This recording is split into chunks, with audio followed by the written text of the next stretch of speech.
Good evening, ladies and gentlemen. Welcome to the Pasco City Council Workshop Meeting. The city thanks you for attending and being part of our city government. Agendas are available at the end of the staff table, and detailed agenda package is available on the City of Pasco's website, which is www.pasco/wa.gov. City Council meetings are televised live on Spectrum Cable Channel 191 in Pasco and Richland, and are streamed on the city's Facebook page and YouTube channel. If you have mobile devices with you tonight, we ask that you mute them or turn them off so that the workshop is not interrupted. And again, I want to thank you for being here tonight, and I'm going to ask, in our workshop meetings, we're going to respectfully ask that you please refrain from holding up signs in our meeting, so that we can keep focus on the task at hand and at the subjects on hand. We appreciate that very much. With those things out of the way, would you all rise and join me in the flag salute? I pledge allegiance to the flag of the United States of America and to the republic for which it stands, one nation, under God, indivisible, with liberty and justice for all. All right, well, thank you for that. We will proceed to have a roll call. Thank you. Alvarado. Present. Barajas. Present. Maloney. Present. Martinez. Present. Milne. Present. Roach. Present. And Serrano. Here. All right, 7 accounted for. Thank you. Everybody's here. All right, so we're going to go to item 3, verbal reports from council members. Anybody have anything they want to share tonight? Mr. Maloney? Thank you, Mr. Mayor. I just wanted to share that last Tuesday we had a public facility district meeting, and I just want to let you know that that the public facility district is still interested in moving forward with a aquatics facility, and some progress is being made on that. And I think this upcoming I believe the 28th, we will have a public meeting where the consultant will come down and be able to share a little more information and hear a little more from the public. So I'm sure a lot more details will come from that. All right, thank you. Mr. Alvarado? Thank you, Mr. Mayor. Yes, I'd just like to report I attended a Benton Franklin Transit meeting. They're trying to figure out how to be most efficient with the dial-up rights service that serves a large number of folks in their community with special needs. And so definitely a very complex issue that they're really trying to work hard to how to make it efficient, but also make sure that it still maintains a high level of service. Perfect. Mr. Serrano? Thank you. Last night I believe we all attended the Snake River Dams workshop, and we heard from various experts and their thoughts, and it sounds like there's still more discussion to be had on whether there's validity in breaching those dams or not. They are still collecting comments on the draft report, so I certainly urge everyone to read it and comment. I think they said they had 3,600 or 5,600 comments to date. And I believe they said it's open till March for comment period. So urge everyone to take a look at that and see what impacts it may have on our region. Thank you, Mr. Serrano. Mr. Milne? Yes, on Thursday I did attend the Parks and Recreation Advisory Council, and would like to report that on 20th Avenue, the island, the city reworked that. I know we've had some complaints on that, so it looks pretty good. And by the summer, it should look even better when the plants grow. And then also we had an update on the farmers market in Peanuts Park. Right now we're at 90% design is complete. So as far as the design on it. Thank you. Thank you for that. See, we're very busy. And I'd like to just reiterate a little bit of Mr. Serrano with the Snake River Dams meeting last night. A lot of good information, a lot of mixed feelings, but we hope that this environmental impact statement and the process they're going through will come and bring good and new ideas to help our environment, and not perhaps not feel like there's so much had been done that it's going to go away. So we'll see how that turns out. All right, so we'll start with next on the agenda, items for discussion. We're going to start with the HUD section 108 loan contract documents for Pasco Market Plaza construction. Mr. White? Thank you, Mr. Mayor and Council. And this, of course, is an item that Council has heard numerous times before. Mr. Michael Morales will help Council with the details on the proposed contract documents. Mr. Morales, it's good to see you. Mayor Martinez and Deputy Mayor Barajas, congratulations on your election and congratulations on. Excuse me, we need to turn on your mic, sir. Are Thank you on now? Yep. I was congratulating you on your election as mayor and your election as deputy mayor and your re-election, Councilmembers Alvarado and Milne, and your election, Councilmember Roach. So welcome to all of you. My name is Michael Morales, and I'm a consultant to the administration on some special projects of the city, including the financing and construction of the Pasco Market Plaza, which consists of the Pasco Farmers Market and Peanuts Park and related infrastructure. And what I'm here to do this evening is to walk you through the final steps in the financing process of that from the federal Section 108 loan that we've received for the Department of Housing and Urban Development. I am joined by Mr. Don Boyd of Humber Boyd Law in Yakima, who is here to answer any technical legal questions you may have on the documents that were submitted to you. Mr. Boyd and I have worked together on several Section 108 projects where he served as legal counsel, including a couple of them that were of similar size and scale to this project. So I'm happy to have him here joining us tonight as well. A little bit of background for the audience at home and for council members who may be newer to this. The Section 108 is the loan guarantee provision of the Community Development Block Grant, CDBG program, of which the city is a recipient, and allows recipients to borrow up to 5 times their annual CDBG allocation for CDBG eligible activities. In this case, the city is eligible for about $3.78 million. Section 108 is a common source of financing for economic development, affordable housing, and public facilities. Section 108 loan projects must meet all the rules, public benefit standards, and national objectives of CDBG. And CDBG must always be pledged as security for the loan and may be used for debt service. Based on the 2018 CDBG allocation, Pasco was eligible to apply for $3.781 million. In December of 2017, the Planning Commission held a public hearing and recommended approval. In August of 2018, the council authorized application to HUD by Resolution 3855, which was an amendment of Resolution 3814, where we had initially applied for a lesser amount, and then our entitlement went up, so we decided to go ahead and hit the high water mark with our eligibility. And then on March 18th of 2019, HUD approved the loan award for $3.781 million for the Pasco Market Plaza construction. The loan structure for the city with this project is a 20-year term. And the interest rate for Section 108 loans is a little bit complicated. It's variable based on a 3-month LIBOR rate, which is London Interbank Offered Rate, plus 20 basis points. So just off last few days of checking what LIBOR is for that 3-month LIBOR, that would put us at about 2.2% with the base LIBOR and the basis points added to that. Loans may move to fixed rate only at a time that HUD issues a public offering of treasury notes. That typically happens every couple of years. They just had one last year, so we couldn't expect to go to fixed rate financing probably until early to mid 2021. Once a loan is fixed, it can only be paid off through a defeasance of bonds. That's not typically an issue for public facilities projects because you're in it for the long haul. That typically involves projects where we have borrowed and then relent the money to a private developer and or business, and for some reason they've decided either the business gets bought out or they're selling the property and just want to pay off the loans. Not so easy because there's bondholders at the end that expect to get paid their dividends, and so you're basically defeasing the loan only for the purpose of getting it off the books for one business to the other. The annual debt service to be paid by block grant for this loan for the term will be $190,000, as you saw demonstrated in the note. HUD for collateral. HUD requires 125% of loan value in collateral even when backed by CDBG for public facilities.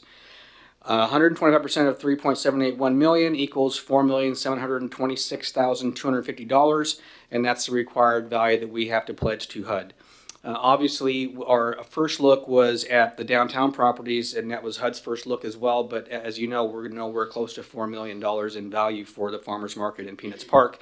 Even if you threw in the post office and the specialty kitchen, we wouldn't even be close. And so rather than encumber a bunch of little properties and then still try to find one bigger property to assemble, we looked to find one property that could solve that issue for us. And so in this case, we looked at the public water, process water reuse facility crop circles, and only at circle number 4 And that was after deliberation in terms of operations and just seeing where the value lied. They're all fairly similar. The only thing that changes is what the lease values are based on the crop being grown.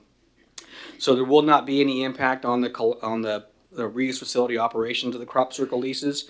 The appraisal was done by Northwest Farm Credit Services, and that has been submitted to HUD, and they have agreed with the value. We're working out a couple of fine details just in terms of that specific parcel, because the crop circles are one big development for us. But we're pretty close to getting that language hammered out with them on the final collateral value. In terms of what it means also, if we were to ever get to a foreclosure event, which Mr. Boyd can talk about a little further, is that in a Section 108, I've been involved in some where, for example, we borrowed $3.5 million and then loaned it to a hotel development. Well, that hotel becomes the collateral for the loan, and if there is a default from that collateral from that developer, then that's what we pursue in terms of a foreclosure process. If a city is unable to secure enough repayment from the collateral to satisfy HUD's requirements, only as a last resort will they tap into your CDBG as the ultimate source of collateral. So that's why it's a backstop, and at a national level you'll kind of hear them say there's never been a default on Section 108. That's because the city always has to pay up no matter what. In this case, we don't have a middleman. It's directly the city with HUD on this, and so the block grant is the source of repayment. There isn't an obligation to the city on any other funding sources, so your local general fund is not at risk, utility funds are not at risk. The collateral is the only thing between the city and taking more block grant, but it still goes to pay off debt service. So really the catastrophic situation that the city would be looking at for this to occur is that if the CDBG program was completely eliminated for all intents and purposes. And at that point in time, there's going to be a whole lot of lawyers all over the place trying to figure out what happens with all these Section 108 loans and housing authority financing and all kinds of other things that have been subject to CDBG over the years. And I have no idea how to speculate how something like that would turn out.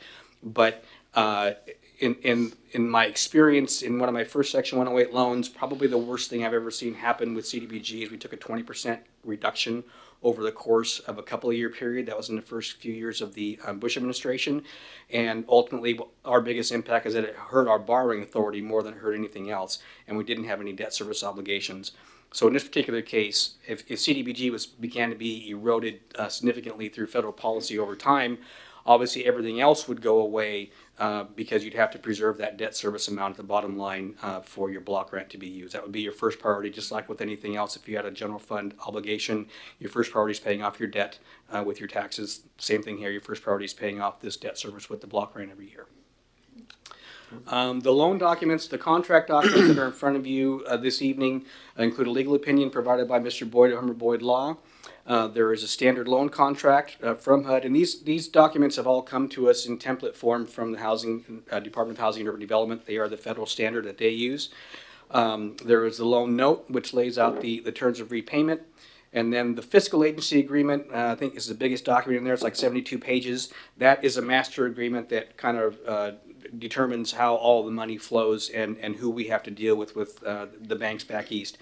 And then finally the custodial agreement, and that's really about document safekeeping through the term of the loan. And we have had some discussions with the finance director about she may choose another entity for custodial purposes, but we're not at that point yet. But the agreement is the template that has to be used no matter what. So with that, I'll answer any questions you may have on the program or the project pieces of it. And if there are legal questions on the documents in your packet, Mr. Boyd can answer those. Perfect. Mr. Serrano. Thank you. Can you walk back to the timing of financing?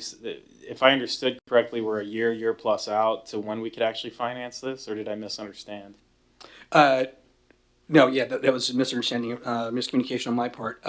So we are at this point, because we are, as you heard earlier, 90% getting ready to go to bid documents. So as soon as the council approves the execution of the loan documents, then we'll give notice to HUD. And essentially, we can execute the agreements and be ready to get a full advance of the 100% of the funding, so that we have 3.781 minus a haircut from HUD and the lawyers in the bank at the time we go to bid contract award. So our plan is to get this funded in March Oh, okay. Maybe I heard March 2021, and that's. Oh, that would be, I'm glad you brought that up. That would be likely the next time that HUD may make a public offering, which would allow us to go from the variable rate financing to the fixed rate financing. Okay, so at this point, we'd lock it in March at a LIBOR, which is 2.2, and then that'd be variable for a year, essentially, and then we could relock March 2021. Yeah, and that's just an estimate on what Right. Friday's LIBOR was. Whatever LIBOR is the day we close, that's what it's going to be. Understood, thank you. Oh, thank you. Councilmember Alvarado. Thank you, Mr. Mayor. Yeah, I have a question related to the obligation of the I believe it was 5 years for the CBDG. 20. Is 20. So I know we've taken away from other programs to be able to do this. Is that a continual basis for 20 years? So I think it would be characterized better as we're actually, if you look back historically at CDBG with the city of Pasco, we've been spending, I shouldn't say we anymore, you have been spending about this amount every year for the last several years on infrastructure, mainly in the design mode. And so I think the budget, and Mr. White can clarify this, the budget is fairly well conditioned for this annual allocation to go toward public improvements, whether it was design of downtown streetscape stuff or sidewalk replacement and repair, that's been a part of that program as well. What this allows you to do is just leverage that a lot more, because if we were to try to cobble together this money and build this project in little phases, it would take us at least 10, 12 years. Prices would go up, and you'd have to deal with some timeliness and spending issues with HUD. But yes, correct, that $190,000 will be set aside every year, and it's up to council to make a policy decision if you determine that that's going to be all of our infrastructure money, or if we're going to also put infrastructure money into other projects that may arise each year. You have your annual cycle. It's just that every year when you do that, will just be taken off the top. Thank you, Mr. Alvarado. And thank you. I, for one, want to see this project move forward. I do have a question. So on field number 4 that we use for collateral, is that the first field that we are actually using for this purpose as collateral? My understanding is, yes, that there isn't any debt on the crop circle, so this is the first time we're using that. And one thing I did leave out is that also, just as a matter of common practice, no guarantee on it, obviously, but HUD is very, very open to subordinating their position should the need for capital project financing arise in the future, for bonds out there or something like that. I have not had them sit in a first position on a project, except for this will be the second time. They've generally taken a subordinate position as long as there's sufficient collateral in the body of the entire property. So in federal way, they're in a first because it's a public facility as well. Okay. All right. Well, thank you very much. Mr. Serrano. Yeah, sorry. Since we're on that topic, do we know what's the value of Crop Circle for? At least $4.7 million. Well, I couldn't tell you. I assume that was the case. At least 4726250, right? I was just curious. You mentioned they're taking the first position at this point, and in the event that we needed to go out, and this seemed to sit as good collateral, if it was worth 6.5. I was just curious if there was more headway. Yes, you stumped me there. That's fine. Okay. Thank you. All right. Well, thank you very much, Mr. Morales. No questions for Mr. Boyd? Oh, I'm sorry. I didn't. I just turned on my mic. That's okay. Councilmember Rhodes, go ahead. I do have a question about CDBG funds and how this would affect. I know we get approximately just under $1 million each year, but it's variable. Do you know what the cost we set aside for infrastructure projects, what percentage that is annually? Or even a number amount, roughly how much do we set aside for infrastructure? Because CDBG also pays for a lot of other things, programs, specialty kitchen and YMCA. So just wanting to know what the impact would be to the infrastructure that we already use it for. This would equate to between about 23% of your total allocation, if I kind of am doing the math right. Yeah, and Councilman Woman Roach, you may recall from your planning commission days, the annual allocation is about 650 to 680,000. It goes up and down a little bit each year.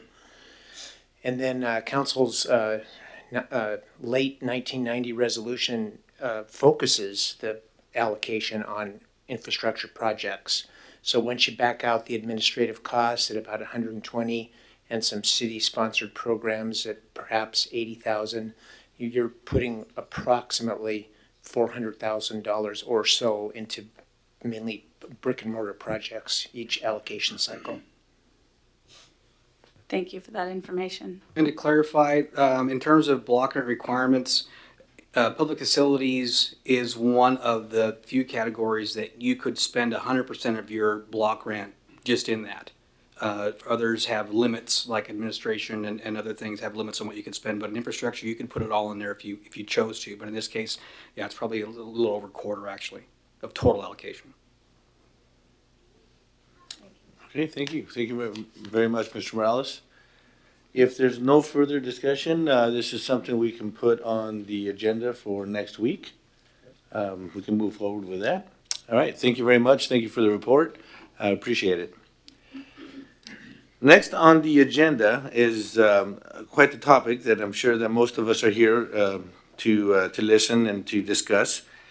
In a workshop, it's not common that we allow for public comment. However, because of the interest in this topic, the council, unless anybody objects, have decided to go ahead and provide or allow for public comment. We're going to allow the representative for the Catholic Charities to perhaps say an opening statement, and then we'll allow for people to give their comments. But I want to be very specific, and with all due respect, to keep your comments and what you have to say to 3 minutes, as we always have, that's standard practice, and that you would make an effort to try to provide new information so that we're not just hearing the same thing all the time, so we can be more effective with our meetings. I would really appreciate that. And then after the public has their opportunity to comment, then we'll allow the Catholic Charities to have a closing statement, and then we'll proceed. So with that in mind, there's one more thing. If you do come up and speak, we would like for you to present your name and your address. Do we need their address?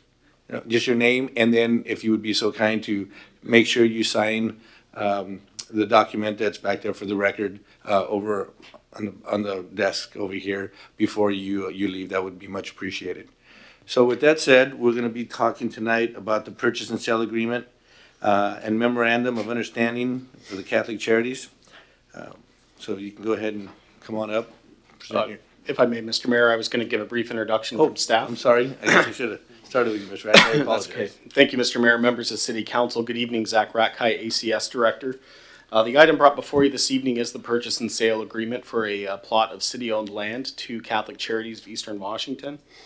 On August 20th, 2019, City of Pasco received a letter of interest from realtors representing Catholic Charities offering to purchase city-owned land along Heritage Boulevard for the market price, or what we had marketed the property at, for $127,000 and $413,000 for future development. The amount represented a full price offer to the city. The city had reciprocated and signed that letter of intent to purchase on August 27th, or the offer of purchase. Subsequent to that, on December 19th, 2019, the city received a purchase and sale agreement, which is attached in the topic of this report this evening, in order to complete the sale. Based upon the intended development of the buyer on the property, a memorandum of understanding was negotiated, which outlines future conditions for the use of the property. Tonight's purchase and sale agreement, if it is executed by the City Council, would commence a 90-day feasibility period for the buyer to investigate the property, study its use, see the feasibility of development. Staff requests that the City Council review the items before you this evening, as well as the attached memorandum of understanding. If Council so chooses, it could be up for consideration at the next week's regular meeting. So we do have Jonathan Malahan from Catholic Charities here to give a presentation, and we'll turn it over to him. Appreciate it. And John, as you come up, I just want to reassure that the purchase and sale agreement, nothing has been confirmed until the actual approval of the City Council, correct? Yes, that is correct. Thank you. John, good to see you. Well, good evening, Mayor Martinez, members of the City Council. Thank you so much for the opportunity to share a little information tonight about the project. I do have a PowerPoint. Is it possible to load it up here, or I can just speak from notes if that's. So while we're loading up the PowerPoint, just to introduce this project at a really high level, we're proposing a permanent supportive housing facility, which is very distinct from other services that are already provided in the Pasco community. Permanent supportive housing is an integrated housing model that takes people who have experienced chronic homelessness, those are individuals who have been homeless for an extended period of time and have a qualifying disability, and gives them housing without barriers. Essentially it says, we're going to house you first, and then we're going to work on things that are contributing to your experience of homelessness, and we're going to improve your wellness. The model is designed to have services on site to serve those residents so that you're addressing resident issues in their home. That makes it really low barrier for them to access those services. But it also means that these are very service intensive and expensive properties to operate. And we do that intentionally because we know that that's what it takes to serve this population. This is a population that other interventions are not effective in serving. This is a national model specifically for people who have experienced chronic homelessness. A great example of the efficacy of this model is evidence in our Spokane properties, where we've seen a 26% reduction in chronic homelessness in the city of Spokane since we've built permanent supportive housing there, and probably not coincidentally, the decrease in the number of people experiencing chronic homelessness is commensurate with the number of units we've built. So what we also see in that population once they're housed is about a 30% reduction in their level of need in their first 12 months. So that means after being housed for 12 months, they have improved their wellness, they're relying on emergency services less, which was supported by taxpayers, and they're ready to stabilize their lives in new ways. So it's a very effective model, not just from a cost efficiency standpoint for a city, but also from a service lens. It's the right thing to do. We believe strongly that people deserve the dignity of housing, and permanent supportive housing is the way we accomplish that. Okay. All right. That's okay. We can go without the presentation, and I'll make sure to distribute it to the council afterwards so you can see the presentation slides. I want to respect the time of everyone here tonight, and I know there's a lot of people wanting to weigh in on this project, so I'm going to keep my remarks really brief and then maybe close with some information that might be helpful in response to any remarks where there's questions tonight. At the end of the day, I really want to just leave you with the knowledge that I've heard a lot of concerns, understandable concerns from members of the community that say, hey, we've got a lot of services here. They're having a high impact on our ability to do business. Catholic Charities operates under Catholic social teaching. We believe strongly in our responsibility to be a good neighbor, and we don't want to have a negative impact on businesses. We know that this project will not have that impact. It will reduce the number of people who experience chronic homelessness and who are homeless on the streets in downtown Pasco. We will and are willing to fund a position to do specific outreach to individuals in downtown Pasco to ensure that they are added to the coordinated intake list, which is the list that will be used to lease up this building. So we cannot guarantee that everyone in this building, because it is federally funded, will be from Pasco. We will pre-fund a position to do that work so that we can really stack the deck in a legal and appropriate way to make sure that the community that is hosting this facility is the community that we focus on serving their citizens first. So Catholic Charities is willing to do that. We have a slew of mitigations to impacts on immediate surrounding neighbors in our special use permit application, which I know the council has received. The design of the building is specifically oriented to avoid impacts on neighbors with greater than required setbacks, perimeter fence, on-site amenities, additional offices that we will offer up as free space to third-party service providers so that they can bring their services into our property. We're agreeing that we won't serve anyone who doesn't live on site, so we won't be attracting people to this site to receive services. So only the 50 units will be able to access services in our housing. On the site, we have a state-of-the-art security system that includes the built environment. We've incorporated elements of crime prevention through environmental design into the building, whether that's lighting, where we put shrubbery, how we orient and design the entrance. We have security cameras that we are very willing to provide. They're web-enabled cameras that we use in our property so that we can monitor them continuously. We're willing to provide access to those cameras to the Pasco Police Department. We do that in Spokane for the Spokane Police Department. We'll provide key fobs for the Pasco Police Department and emergency services to enter the building at any time if they would wish. That's been effective in helping develop positive relationships between police and the clients we serve in our buildings.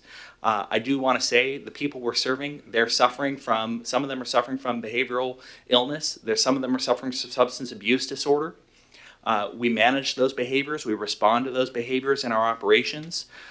It is the case that people who have mental illness are more often the victims of violent crimes and commit violent crimes at a lower rate than the general population. So I understand the fears that people have about the population we'd be serving in this facility, but we believe strongly that the design and the operations that we have in place are effective mitigations for behaviors that do have an impact on the community. First and foremost, we owe it to these residents to keep them safe, and that's why we have such a robust safety and security protocol in our design and our operations. So I'll just conclude my remarks at that point so that we can get to the important part of the testimony here tonight. Thanks very much for considering this, and I'll be here afterwards for questions as well. Thank you. All right, thank you. Mr. Mayor, if I may, Michael Morales has agreed to stay around and provide interpretive services if anyone should need that. Okay. So for anybody needing interpretive services, Mr. Morales can provide you assistance. Pardon me? Si hay alguien aquí en esta tarde que necesita un intérprete para el español, aquí está el señor Morales que puede asistir en esa capacidad. Gracias. All right, with that said, we're going to go ahead and allow for anybody in the public to have a comment, if you'd like to come to the podium and share your concerns. We'll start with the gentleman right over here, and then we'll go over here. Just please state your name, sir. My name is Wes Lucky. I'm the Deputy Director for the Greater Columbia Accountable Community of Health. Thank you for your time this evening. I have a brief statement I'd like to read. Since 2007, Pasco has experienced phenomenal growth and has been spared the effects of the Great Recession for the most part. The county's population has skyrocketed and housing values have nearly doubled to over $300,000. While this has favored many, the higher rents and housing costs have also had its consequences. A local community health center has reported that over a recent 3-year period, the number of homeless patients they served increased more than a third to over 1,800 individuals. Homelessness is no longer a big city problem that we just read about in Seattle, Portland, San Francisco, and elsewhere. It is a challenge that we as a community now must confront. I would ask you, we can choose to rush to judgment and reject this project out of fear, out of misinformation. But then what? What is the alternative? Ignoring this issue will not make it go away. We can choose to be a city of two communities, one for those who have and the other for those who have not. Or we can choose to look forward and support this proposal. We can decide to be a safe and caring community where people look out for each other. A harmonious and respectful community that celebrates our diverse identities. A confident and resilient community where people are positive and understanding. And a community of opportunity where everyone has the material basics, good health, and skills to help themselves in this great city. Stigmatizing those affected and ignoring or misrepresenting the current evidence will not solve this issue. First and foremost, we must identify what has been shown to work to curb this crisis and then focus our efforts in a joint response. And the research is clear. Permanent supportive housing works. It benefits us all. Thank you. Thank you.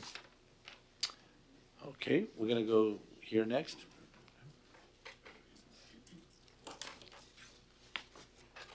Good evening. My name is Becky Gross. I am the Chief Operations Officer for Consistent Care Services and also a resident of Pasco.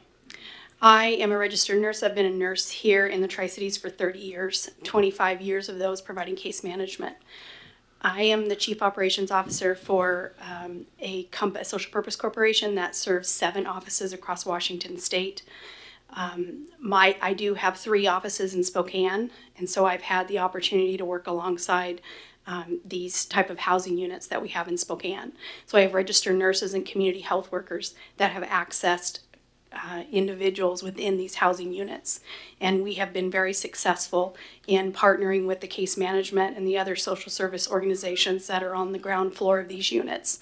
It has allowed us to be able to access patients that we would not have been able to find, except possibly in the jail, in the emergency room, or in the middle of a police encounter. So it's really important that we have access to these individuals when they're not costing the city money, when we can see them in a proactive fashion.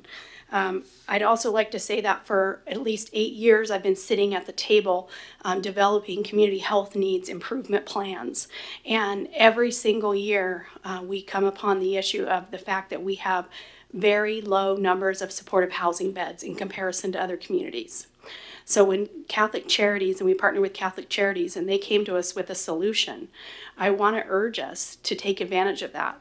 This is not a new problem. This is a problem that we've been talking about for years and have explored other opportunities. And in front of us is an opportunity that I think we should take advantage of. The Housing First model is proven. It allows other social service agencies like myself, behavioral health organizations, housing organizations, substance use disorder treatment providers to be able to work with folks after they get their basic needs met. It really comes down to the Maslow's hierarchy of needs, which is meeting their basic needs so that then I can move them towards self-esteem, self-actualization, and start making changes in their life that is sustaining. So we've got to be able to meet their basic needs. I guess I can't reiterate enough that the plan is not to build a building and put these people in it and walk away. There is a plethora of folks in this community that want to help these individuals. And we need a place where they can meet their basic needs and have that shelter so that then we can have that conversation with them and move them towards a lifetime of quality. So I support this project 110%. I'd be more than happy to talk to anybody outside of this environment, but I appreciate the time. Thank you. All right, we'll go right over here to the, yes, ma'am.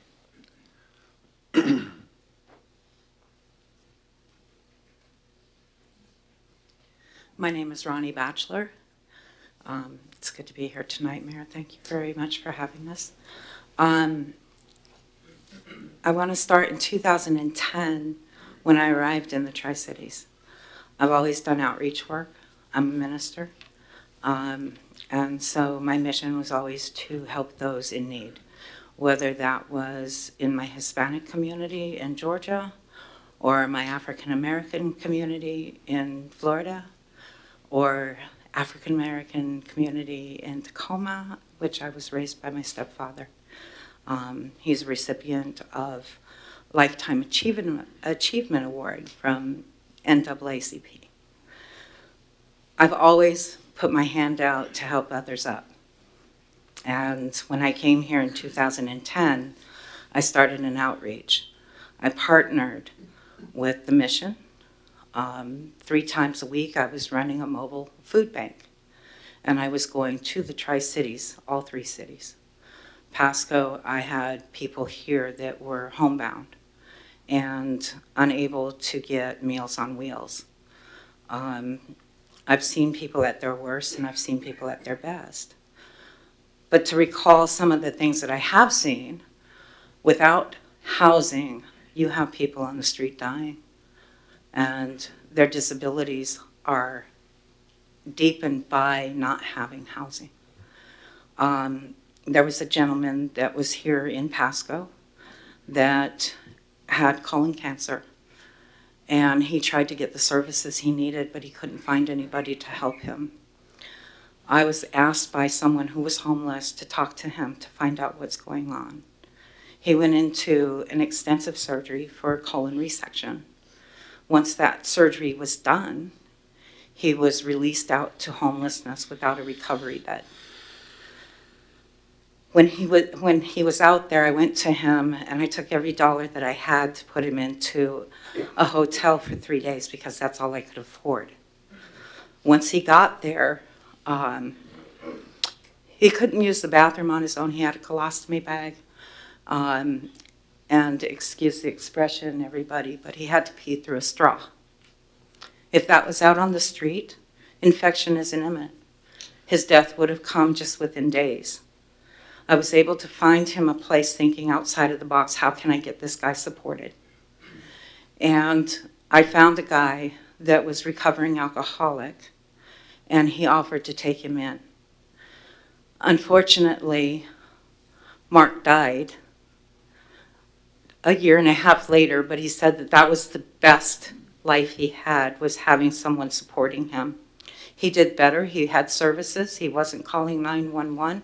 He wasn't utilizing police. He wasn't utilizing emergency rooms. He was going to see his doctors and his providers. I do the same work today with the mobile outreach team through Lourdes. I get people that are brought to me. I'm a CHW, which is a community health worker, and I'm also a peer support, someone with mental health illness who's in recovery and doing well. I'm going to ask you to respectfully wrap up, please. Yes. And so with this housing, it will help people like that and the people that I serve daily. And I really believe that this is a challenge that we've been in. 10 years, we were supposed to have some kind of endless end to homelessness. There was a plan. All right. Thank you very This much. is part of it. Yes, sir. And then it'll be you next.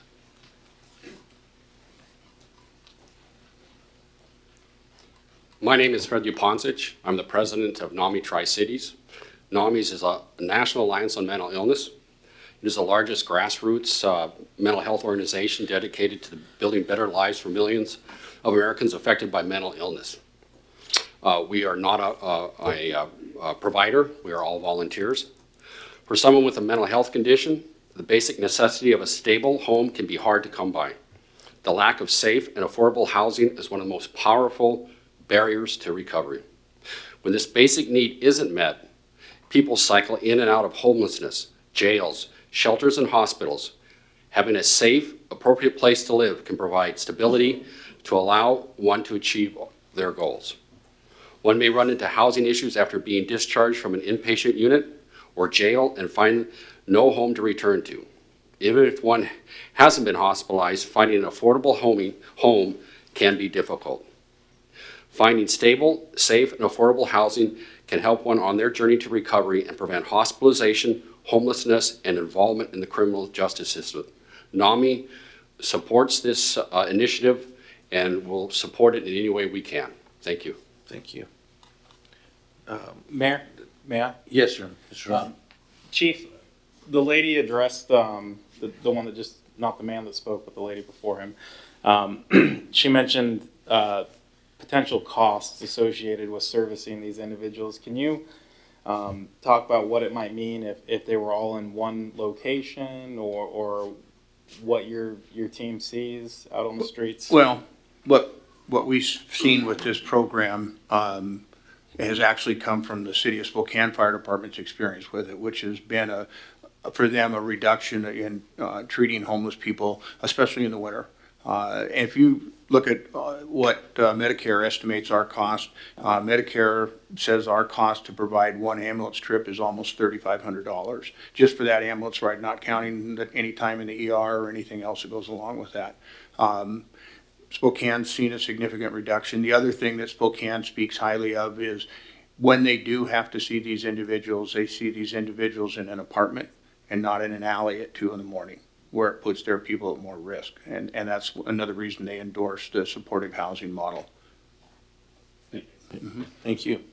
So we're going to go with, yes, you, and then you're next, and then Mr. Gott will be next. Hi, my name is Alyssa Mercado, and I am a Pasco resident. I'm actually a community member of the Tierra Vida community that this structure is going to be built near. I don't agree with the structure itself. I don't agree. I do support what Catholic Community Charities is saying, and I do see what many of you councilmen might think is a good idea. And that's what it is a good idea. And I hear them discussing security, and I hear them discussing a lot of other things, but I don't hear anything about the Tierra Vida community that is being directly impacted by this change. The violence and threat that it could bring to my community is concerning. Mr. Alvarado is a member of my Homeowners Association Council, and today is the first day that I've heard of this initiative, that it's in my backyard, that it's happening and just about finished with. And so I feel let down, and a lot of people in my neighborhood have no idea that this is going to happen very soon. He's let us down as our HOA councilman, and now as the city, I'm a community member. I'm coming to let you know that we were not informed what was happening, so I don't feel that my community had the opportunity to weigh in on this. I have seen petitions, but Councilman Alvarado did not address us. Okay, but I wanted you to direct the council. Okay. I feel like we have not been made aware past what's posted on your website, and it directly affects our community. You're trying to build it across on the other side of the road from where our community is. East Pasco has dealt with a lot of violence and drugs in the past. The Tierra Vida community is part of the revitalization and bringing the community value up, bringing us back together. So it's hard for me to understand why we've put in place this new Tierra Vida community, this new HOA, all these bylaws and all these good things, and then we're going to go and put a potentially homeless detox center right across the street. I feel like it brings violence, and I live in East Pasco, and I can tell you we deal with a lot just as is, but if this structure were to go up and this were to happen, it would be detrimental to my community. I don't feel at home. I'm a single mother with 2 children, and my elderly parents live with me. I'm working all day. I don't have time to be home to protect them, and potentially you're inviting these people to my backyard.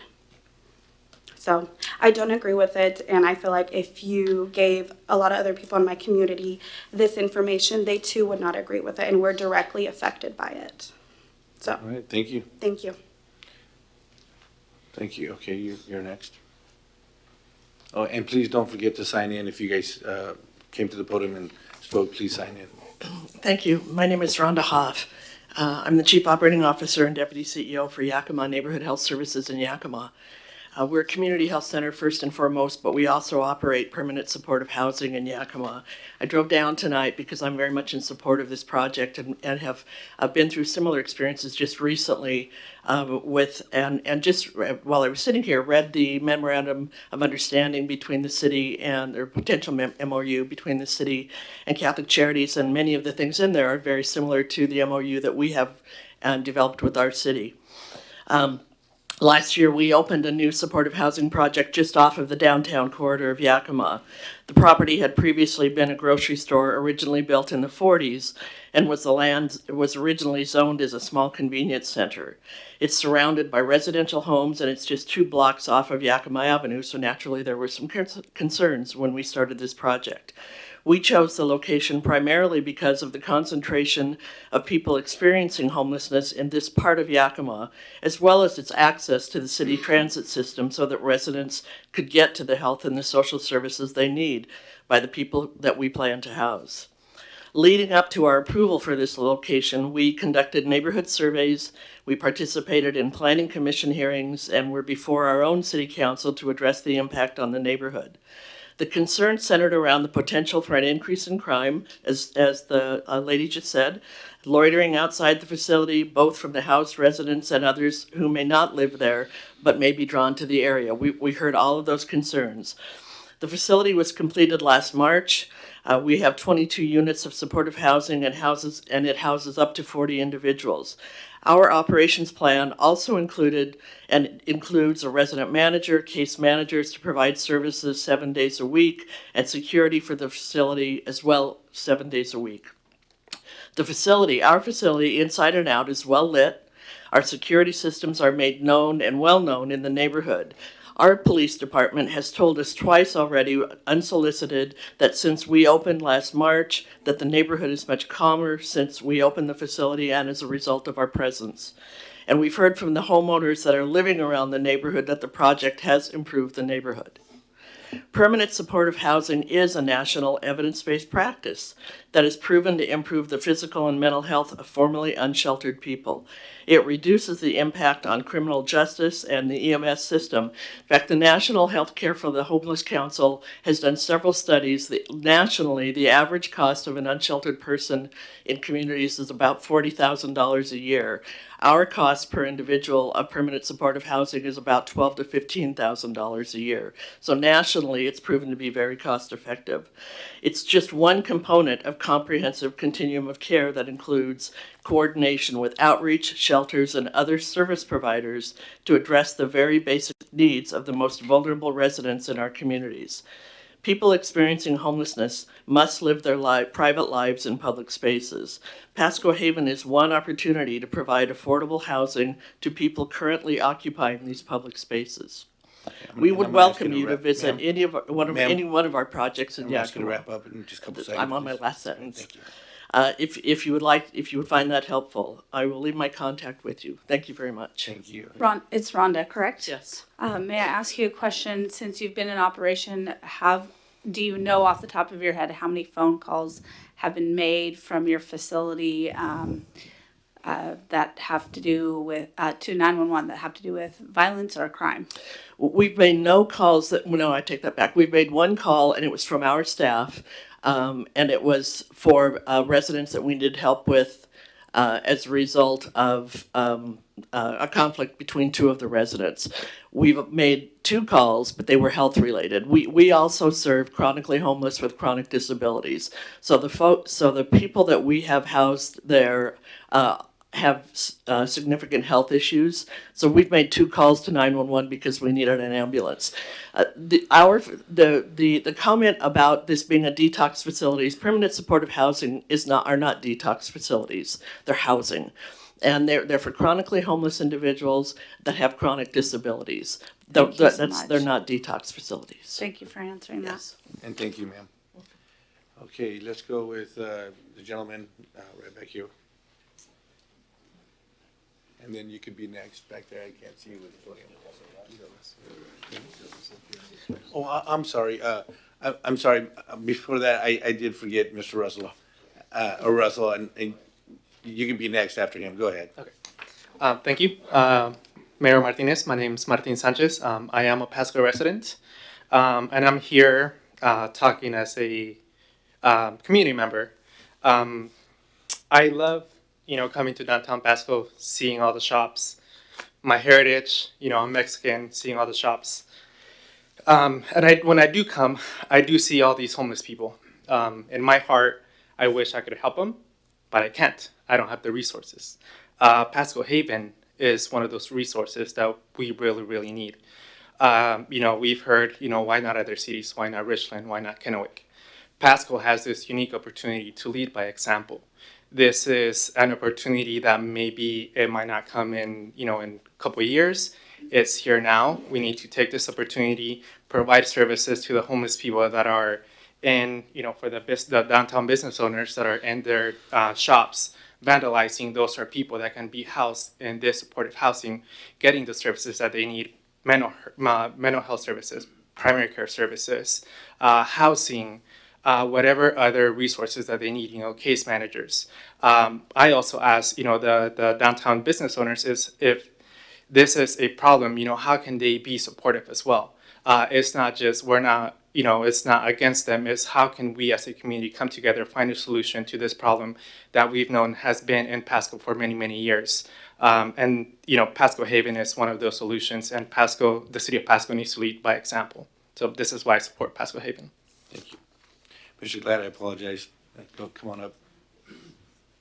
All right. So Russell Glatt, 5 Sunflower Court, proud to live here in Pasco.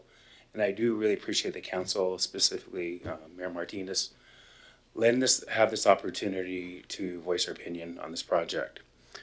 I am opposed to this project, and I've lived in Pasco most of my life. I've seen downtown Pasco back from the 70s where it was still thriving to where it eventually deteriorated. And thanks to a lot of businesses from our Latino community, they've helped revive it. A lot of the challenges we're having in downtown Pasco is because of homelessness. They affect business, they affect jobs, and one of the things was the city of Pasco approved the Union Gospel Mission, and it was built approximately a year and a half ago. And the promise was that was going to take care of all the issues of downtown. And the reality is, it's increased issues that we've had in downtown. And I would really like to see where the city of Pasco makes a focus on our business community and quality of life in Pasco and not in social services. And we push back on any more development downtown Pasco. Now, this particular project is being asked to be put in East Pasco. The community of East Pasco has been a community that's been repressed in years past, and it's actually grown in the last 20 years and it's made a lot of advances. And there's a lot of people that have invested in East Pasco. Last week I attended a meeting here in this office, in this room, and there was a number of residents that live right across the street of this proposed development. A number of them were crying. They were saying, look, we invested here 2 years ago. These people are going to be looking down from the windows into our house. I see another one like crying, like, what am I going to do with my family? Their American dream is about to come gone. And it's going to affect them economically as well.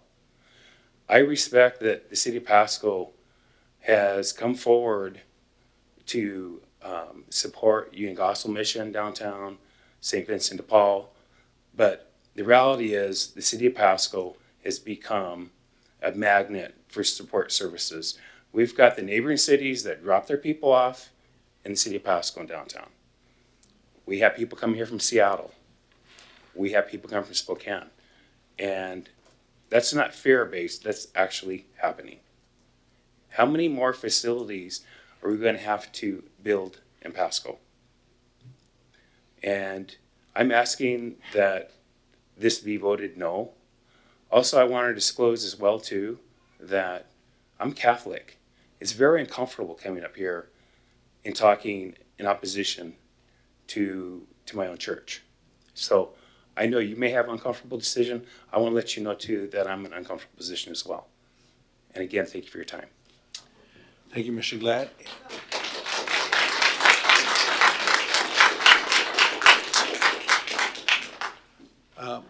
I don't want to jump ahead because I don't want to miss somebody, but we'll have you and then the lady there and then you next, but just remind me, please.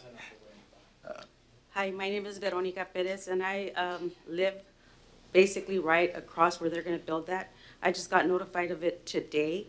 I didn't know. I got off of work at 5, and I was like, you have to come to this meeting. They're building this building, and I'm like, what?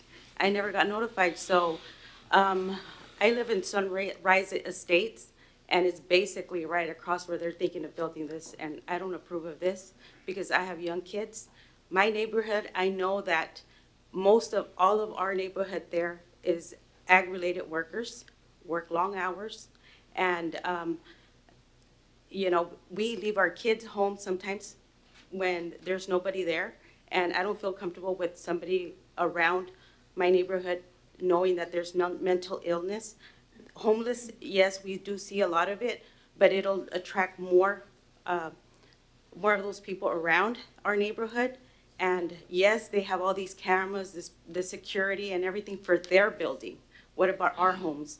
Who's going to take care of our children when they're there? Right now, I feel it's safe. I've lived there for 6 years already. And right now, I feel comfortable there. It's so quiet.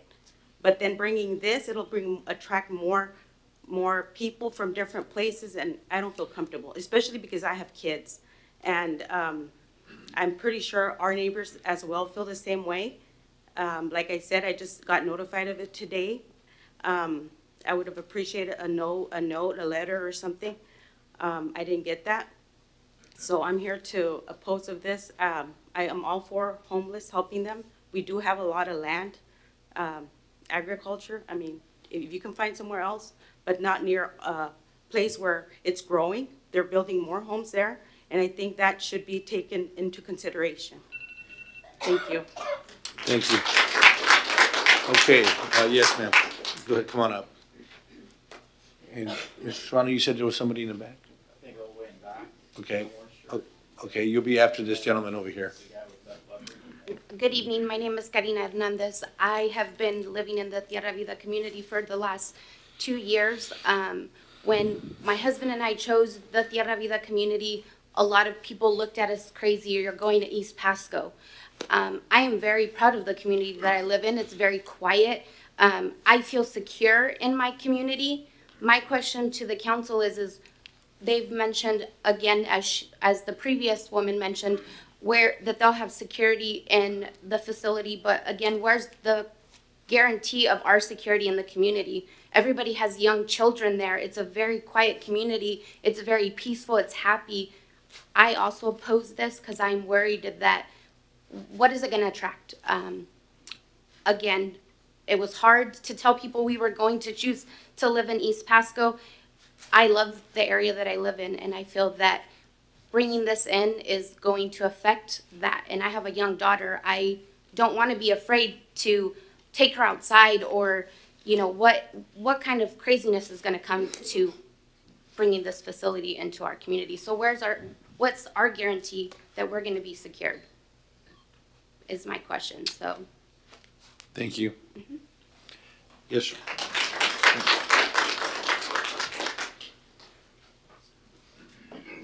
My name is Demetrius Kinsey, Mr. Mayor, ladies and gentlemen of the council.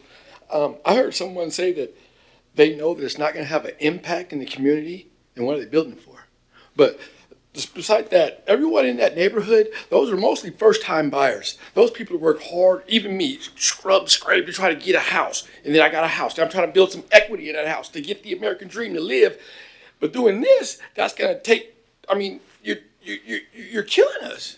I mean, you're putting a burden on our backs, and we're barely got our head above poor. And you're pushing us back down with this. I mean, let us establish our community is good. The lawns are good.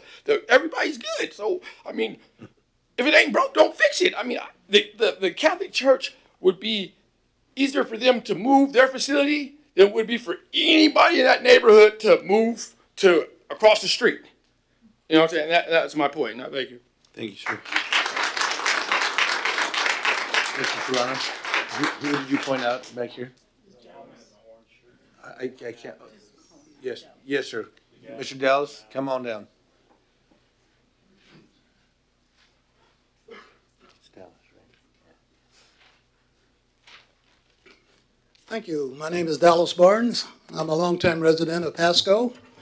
I grew up here. I went to elementary, high school, junior high school, and college here in Pasco.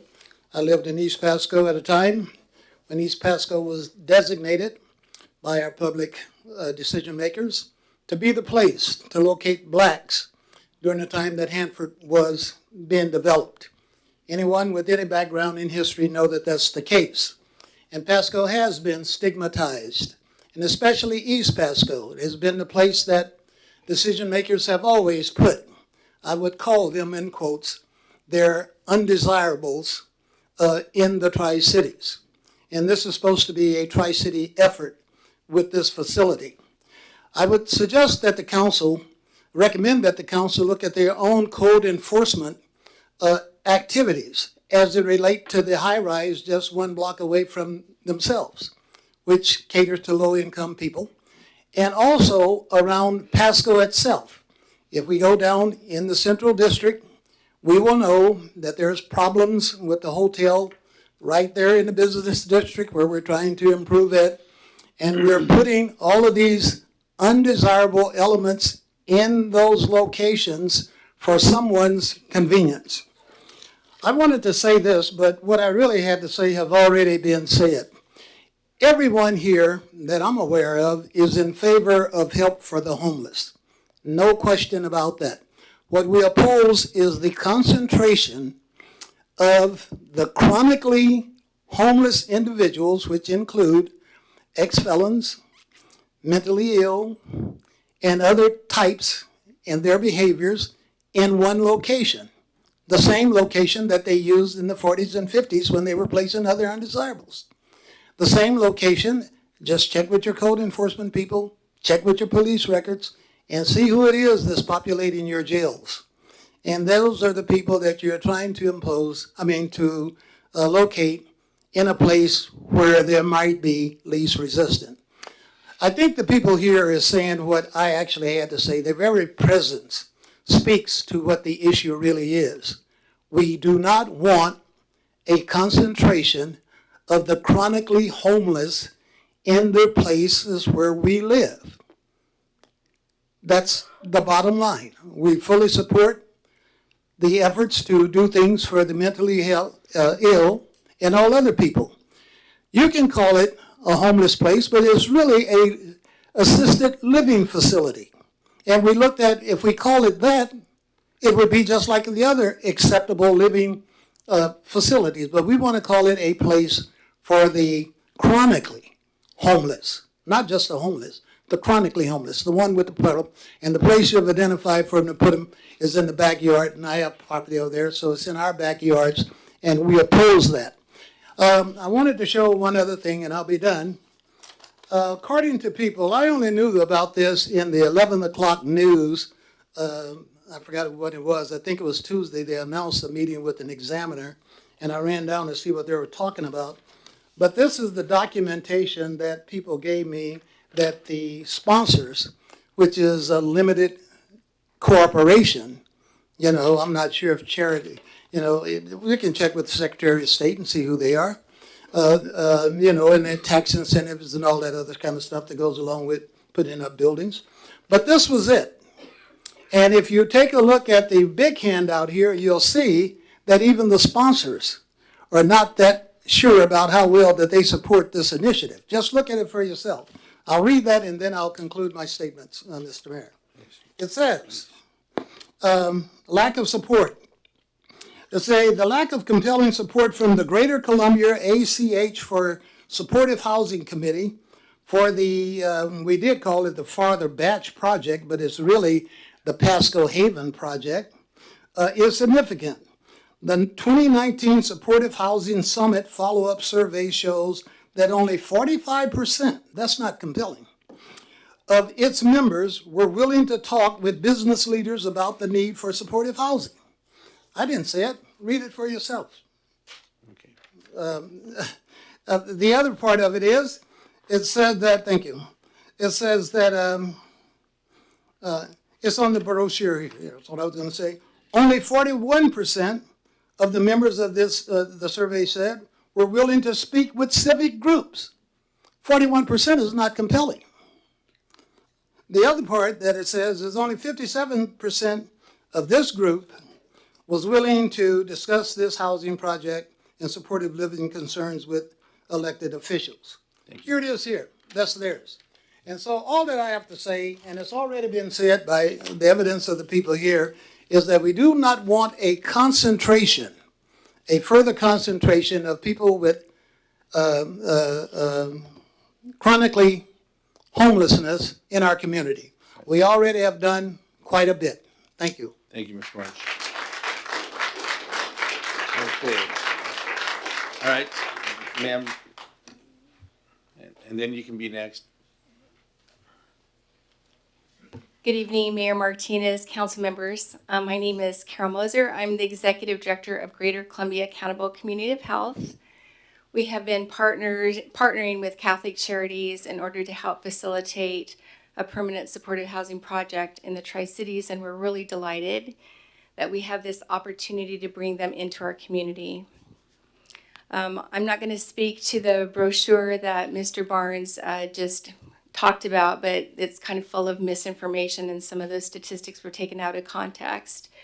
But I can tell you that we made an effort on December 30th to distribute an explanatory flyer, an informatic flyer to all of the residents in Sunset, or is it right across the street from the property that's being proposed to be sold to Catholic Charities. And we put those flyers in the doors of all of those homes. And we had a community meeting on last Monday, the 6th, January 6th, to try to explain the property and to answer questions that the residents might have. I've actually been in your chair before. I was on the Richland City Council for 10.5 years, and I was on the Richland Planning Commission for 6 years. So I know you're in a difficult spot. It's difficult to take ration against emotion, but I'm here to tell you that at the conference that I attended last Thursday, the State of Reform, Catholic Charities was held up as one of the model developers of permanent supportive housing in the United States. So we're really, really lucky that we have a developer that's willing to work with us, that's willing to mitigate any impacts to the neighborhood, that is willing to come into our community and provide permanent supportive housing to the most disadvantaged individuals that live on the face of this earth. One of the goals of Greater Columbia Accountable Community of Health is to reduce health disparities. Homeless individuals live 15 years less than the rest of us. They typically have lots of chronic illnesses, and they're mostly the victims of crime and not the perpetrators. I know it's human nature to be afraid of these kinds of developments. I sympathize with the community in terms of their fear, but I know that Catholic Charities is going to do everything that they can to mitigate any impacts to the neighborhood. I think we should welcome this into our community. It's highly needed. And I'm hoping that the cities of Kennewick and Richland follow your leadership and address community homelessness in their communities too. Thank you.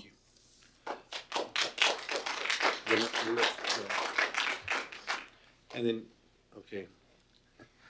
Okay, so let's, pardon me? Yeah. As we'll make our way this way as we're going this way. Go ahead. Hello, my name is Dana Otis. I am the Senior Director of Behavioral Health for Lourdes Counseling Center, part of Lourdes Health.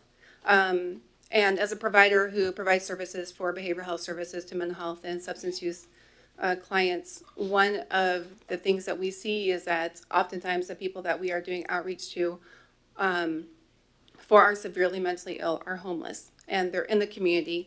And we have found that with our services, as we do wraparound, and we do support, and we support people in their homes, that we are able to see a decrease in incarceration and in hospitalization.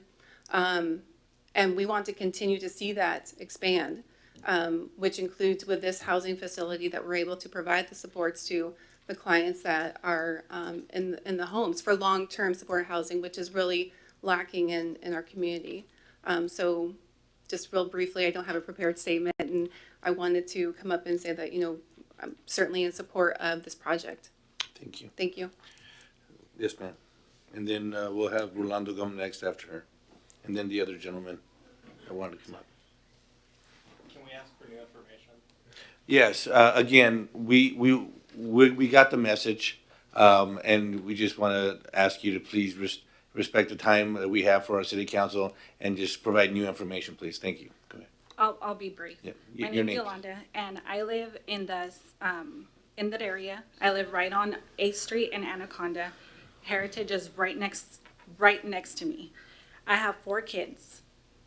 My thing is, I have kids, they walk their dog, they go visit their friends, everything, and if we're gonna have these felons, these drug addicts, I mean, they're gonna be scared. I'm not saying, you know, they're like the worst of the worst. You know, we've seen that already. But would you guys like that in your guys' backyard, right next door? Because that would be like right across the street. So that's my concern, because we walk around there all the time, especially in the summer. You have kids everywhere. If you have all those ex-cons, all those drug addicts, what are our kids gonna see? If you guys have that in your guys' neighborhood, would you guys like to see all of that in your guys' neighborhood? And not just that, but it's gonna affect our house selling, everything. How is that gonna affect us in the long run? Because we're gonna have that facility there that's gonna affect everything, not just us, but our kids and our whole trying to resell houses. We had a hard time buying our house 7 years ago when that whole area was growing. And for us to have that already, saying, oh, we're gonna build this, it's already affecting us. And not everybody knew about this. I just barely found this out last night.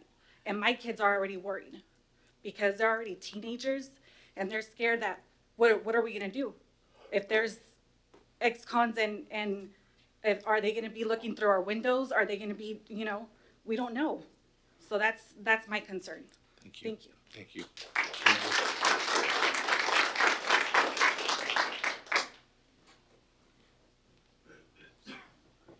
Buenas noches and congratulations, Saul, on being elected mayor. Señora Barajas, outstanding. My name is Rolando Rodriguez. I'm a Pasco resident, also a Pasco business owner. As a business owner, I can tell you that this will impact us negatively. We are already a magnet. And let's not kid ourselves. This is not going to solve the downtown Pasco homeless issue. We have to look at another alternative. What we will be doing is trying to address the Kennewick and Richland and surrounding communities. Now, we've heard of a lot of people here talk about, how it impacts their professional occupation, how they can bring in some statistics and, and models on how this is the best way to do it. We need to be concerned of the people it's going to impact, businesses and the homeowners who live there. That's going to impact them. The property value, our ability to recruit and keep businesses here in Pasco. We want to recruit businesses. That's what it's about. And if we have this, we're dealing with Kennewick and other surrounding communities issues. We need to deal with ours. But to look at what we really need to take consideration was a process followed. 1400 block of East Lois, there was a property that was sold by Pasco City, and it was set out for bid. And people had the opportunity to bid on it. That way, you could have seen who brought the best bid in, who is going to develop the best property, build that property up. Was this followed over there? That's the question. Was it followed? And if it wasn't, then we need to start the process again. We need to put the brakes on this and follow. Did we follow protocol? Because it was already said, President, 1400 East Lewis, those 5 acres or 4-point-something acres. Did we follow the same procedure here for these buildings, these 2.1 or 2.3 acres? If we didn't, then we need to stop. And we need to go back and make sure we do it correctly. And we make the best decision for East Pasco, for the residents and for the businesses of downtown Pasco. Thank you. Thank you. Thank you.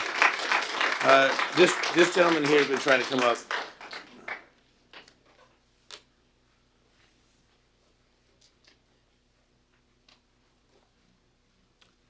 Hello, my name is Rob Koenig, that's Koenig, and I'm a resident of Pasco, and that's all I am, is a resident of Pasco. I fully support this Pasco Haven project. From what I learned over the years, the housing first model is the most effective, cost-effective, and humanity-effective way of dealing with homelessness. Homelessness, as we've said before, is a problem. Problems don't go away unless you do something about it. I understand nobody wants something that they don't understand in their backyard. There's fear for that. The only solution for fear is knowledge. And I would suggest that anyone that is fearful of this is visit the place that one speaker said they have in Yakima, and there's like 8 places in Spokane that have very similar things that are actually run on the same model, run by the same group. Catholic Charities has done this before. They know how to do it. And the idea is to get people off the street, not to add more people in it. These are permanent housing facilities. You have to go through a rigorous application to get into this. You can't just show up on the doorstep like you do at Union Gospel Mission. That's another part that's needed, but it is not in the same space as the Pasco Haven, the permanent housing. It is very, very hard to get services to people you can't find. Like my wife, who was a teacher of 29 years, used to say, I can't teach them if they aren't there. And it's the same way with getting services to these people that need them so badly. You can't do it if you can't find them. It's cost effective. It will reduce the city's medical emergency, and it'll reduce the city's police costs by having people that they can find when they need it. They aren't kicked out at 8 a.m. like they are at Union Gospel Mission. They have a place to be.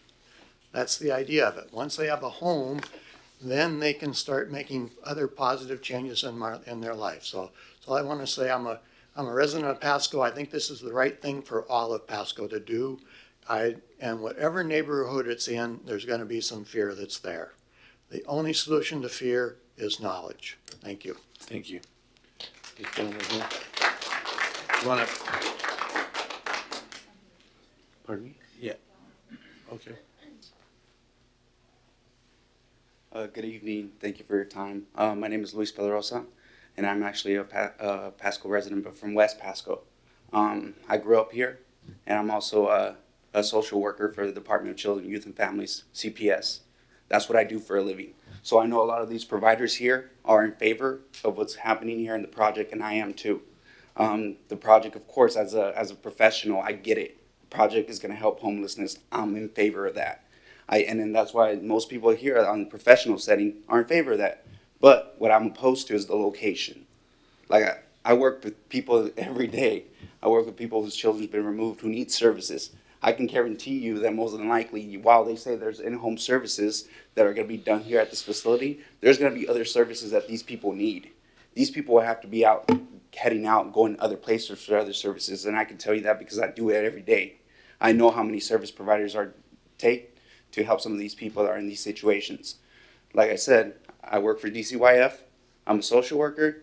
My mom's house is actually directly behind where this is going to be built. I would prefer that this is in a different location. I would even prefer it in my backyard rather than in East Pasco. And that's because we already have 2 locations in 2 miles away. And they just built this brand new facility, which I've been to, the men's homeless shelter, and it's wonderful, it's great. But if you ask the people around there, has it helped? I think that most of them will say it hasn't. Yes, I can refer people to it. I can tell people, hey, you have nowhere to go with your kids tonight? Go ahead, go down to Union Gospel Mission. Go down, if you're a male, go down to that place. But like I said, it's in somebody's backyard. I grew up in Pasco. I grew up in Central Pasco in the Housing Authority. I spent a lot of my time in East Pasco. There's stigmatism there. There's things that happen there that just people don't see. And I think it's important that we keep that in mind when we're trying to put another thing. I get it. It's great for the community. I think the project is great. Just find somewhere else to put it, please. Just find somewhere else to put it. Don't put it there in that location because that community is finally built up. My mama asked me, should I buy a home in East Pasco? Did I buy one in East Pasco? No, I didn't. I bought it in West Pasco because I got an education. I have the ability to buy it somewhere else. People that don't, yeah, they had to buy it somewhere else in different locations, and I get that, and that's what I just want to say. I'm in favor of the project. As a professional, it's great. It's going to help me, help everybody in my profession, right? But it's not going to help the people there. It's not going to help the people that just bought homes there. They just built a brand new community there. It's not going to help the people from Tierra Vida. It's not. It's just going to bring more worry to them. And like I said, these people typically don't have a voice. They work long hours. A lot of people don't even know about this. So I'm opposed to the location. I'm in favor of the project, opposed to the location, and I think you guys should consider just giving them more time. Look into it. Give these people who aren't home all day and who work late hours to just get another chance to actually look at it and come and speak. My mom's been out there. She's been out there collecting signatures, addresses for the last few weeks. She went out to that meeting that they spoke about where they were going to talk about the pros and cons. But once again, how many of these service providers actually live in that area? Can anybody raise their hand and say, yeah, I'm a service provider and I live in Pasco? Sir, can you direct yourself to the council? Yeah, but that's what I'm just saying. I'm just saying if they understand. live there, I'm a service provider as well. But if they don't live there, that's why it's good for them. And I can stand up here and tell you it's good for me because I'm a service provider, but it's not because I think about the people that live there. Thank you. Thank you. Did you say there was somebody over here? Somebody over here on this side?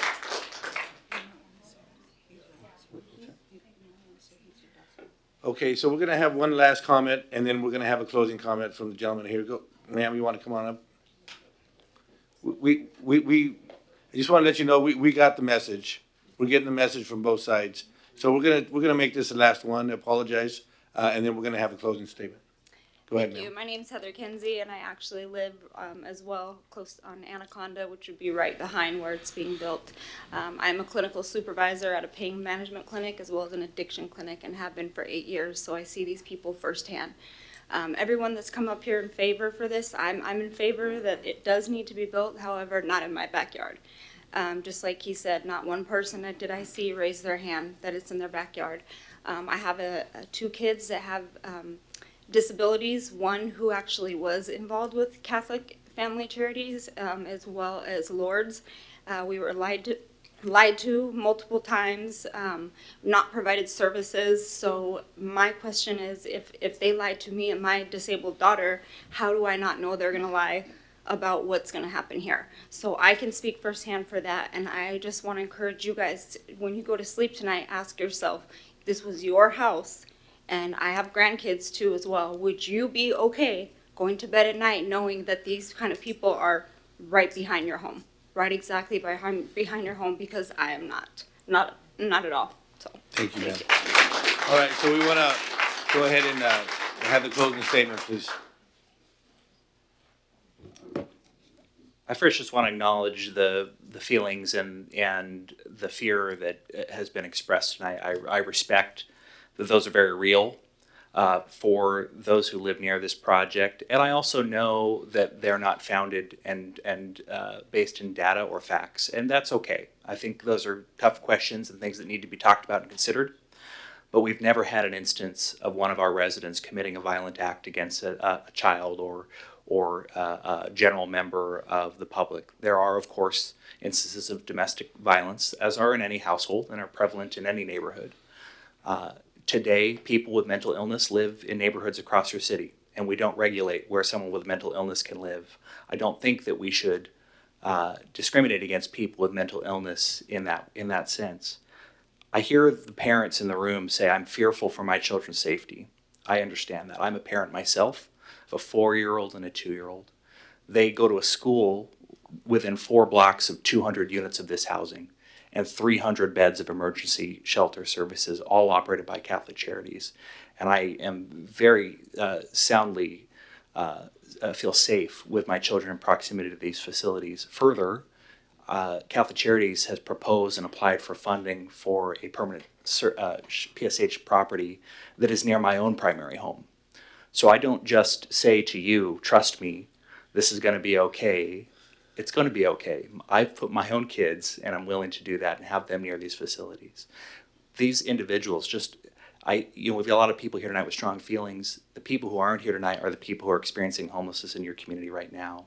And I know that it feels like they could be dangerous. They're unknown. Poverty is scary.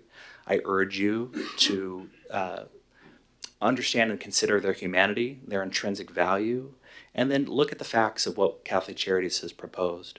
We're saying that we're going to have staff on site who are clinically trained to manage the behaviors of people who are disabled and have experienced chronic homelessness. We'll provide a 24-hour call line for anyone in the community and the neighbors that experience any disruption.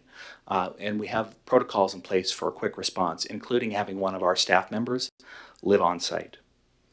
We provide transportation services for residents who need to access third-party services, so they won't be isolated in our building. We will provide them with transportation to services that they need to access. Statistics show that property values around affordable housing are not impacted by affordable housing. In fact, in Spokane, our properties are actually marketed by NAI Black and other real estate agents as new apartments near their businesses. So they're including these in their marketing materials as an asset in the community. Sir, I want to ask you to please wrap it up respectfully, please. Absolutely, yes, sir. So I'll just conclude by saying this is a land sale. We think we should be considering that as a land sale. The hearing examiner is considering our project and its impacts and whether or not we have appropriately mitigated for those impacts. We believe we have, and I'd be happy to stay afterwards and provide my contact information to any of the people who testified tonight that want to do a deep dive about our project and how it will or won't impact their property. Thank you. Thank you, sir. Okay. So, I believe the council has any comments. Mr. Maloney. Thank you, Mr. Mayor. And so I have a question, and it's really a question I think probably for staff here. So obviously there was many questions and obviously a very, very real divide in this room as to people's perceptions. And certainly a lot of things that I want to understand better as I know the community does as well. And a lot of people expressed surprise. I just found out about this thing that I haven't had time to think about and adjust. So I guess I'll ask Mr. Ferguson, I think maybe most appropriately, So when do we have to contractually respond to the purchase and sale agreement in front of us? And what provisions are there for extensions for the community and for this council to digest the information we got tonight? Obviously, 6 days from now would be coming up pretty quick. Is there opportunities for us to spend a little more time understanding the community concerns and then and seeing what we can do to address that? Excuse me. Yeah, there are no current time constraints with the PSA, obviously, because you haven't entered the purchase and sale agreement. So none of those constraints or any of those timeframes have kicked in. I believe, and I'll defer to Mr. Ratkai because I know he's done most of the negotiations for this, but I believe the current status is that there's a letter of intent that was signed. It's clearly non-binding, so that there's nothing in that letter of intent that would require any action to be taken or to enter the purchase agreement, the subsequent purchase agreement, if that's the way the council would go. But as far as any current timelines, I'm not aware of anything that would be required already where any clock that is actually ticking right now. But I'll defer to Mr. Ratka about that. Yes, Mr. Ferguson, I can concur with that. Basically, the purchase and sale agreement, should council choose to execute that at a regular meeting of the city council, would trigger a number of deadlines as far as closing and purchase. But this evening is just an introduction to that. The letter of intent is not binding contractually. Once the purchase and sale agreement is signed, then you're under contract for the property, and you've got a number of timelines at that point. I do believe there may be some timelines that Catholic Family Charity Services is under. I don't know exactly what those are, so you might have to ask Jonathan about those. I would be interested in that as well, because what I understand is, there's a number of concerns out here, and I'm hearing some conflicting information between data and feelings here, and that's reconciling those is critical to have some success at these sort of endeavors. So Yeah, with respect to the city staff, I think that there are some really critical deadlines that Catholic Charities communicated when we entered into the letter of intent. We have received a $2 million Housing Trust Fund grant award and are applying for Washington State Housing Finance Commission tax credit allocation. The deadline for that application is January 20th, excuse me, the day after your meeting, January 21st. If we do not have site control, we cannot apply for that allocation. So we will have lost all of our investment in pre-development. We will lose a $2 million grant for the project. So it's a pretty serious deadline for us. Thank you for that additional information. I really appreciate it. Okay. All right. Let's see. Yes, Council Member Barajas. Thank you. And if I may, I'd like to bring up Ms. Rhonda Huff. I have a question specific to you and your facility in Yakima. Can you tell me a little bit, or tell us a little bit about the costs and the pushback from the community when you guys were starting your project in Yakima? We started our project in 2013, and we had a lot of zoning issues, as I mentioned. And I don't know anything about the zoning issues in Pasco. When we purchased our property, the grocery store was in a small convenience center zone. We didn't have, we originally were looking at putting in a shelter. And through the course of negotiations with the city and the planning commission, we ended up turning it into permanent supportive housing. But that was a 5-year process for us. We also received Housing Trust Fund dollars, which was the basis of our project. And so we started our project in 2017, took a little over a year to build it. Are there other specific questions that you're looking for? No, I think you answered mostly everything. Just wanted to get a little bit of feedback about the general. Yeah, the big issues, I think I mentioned the concerns from the neighborhood, very similar to what we heard here this evening.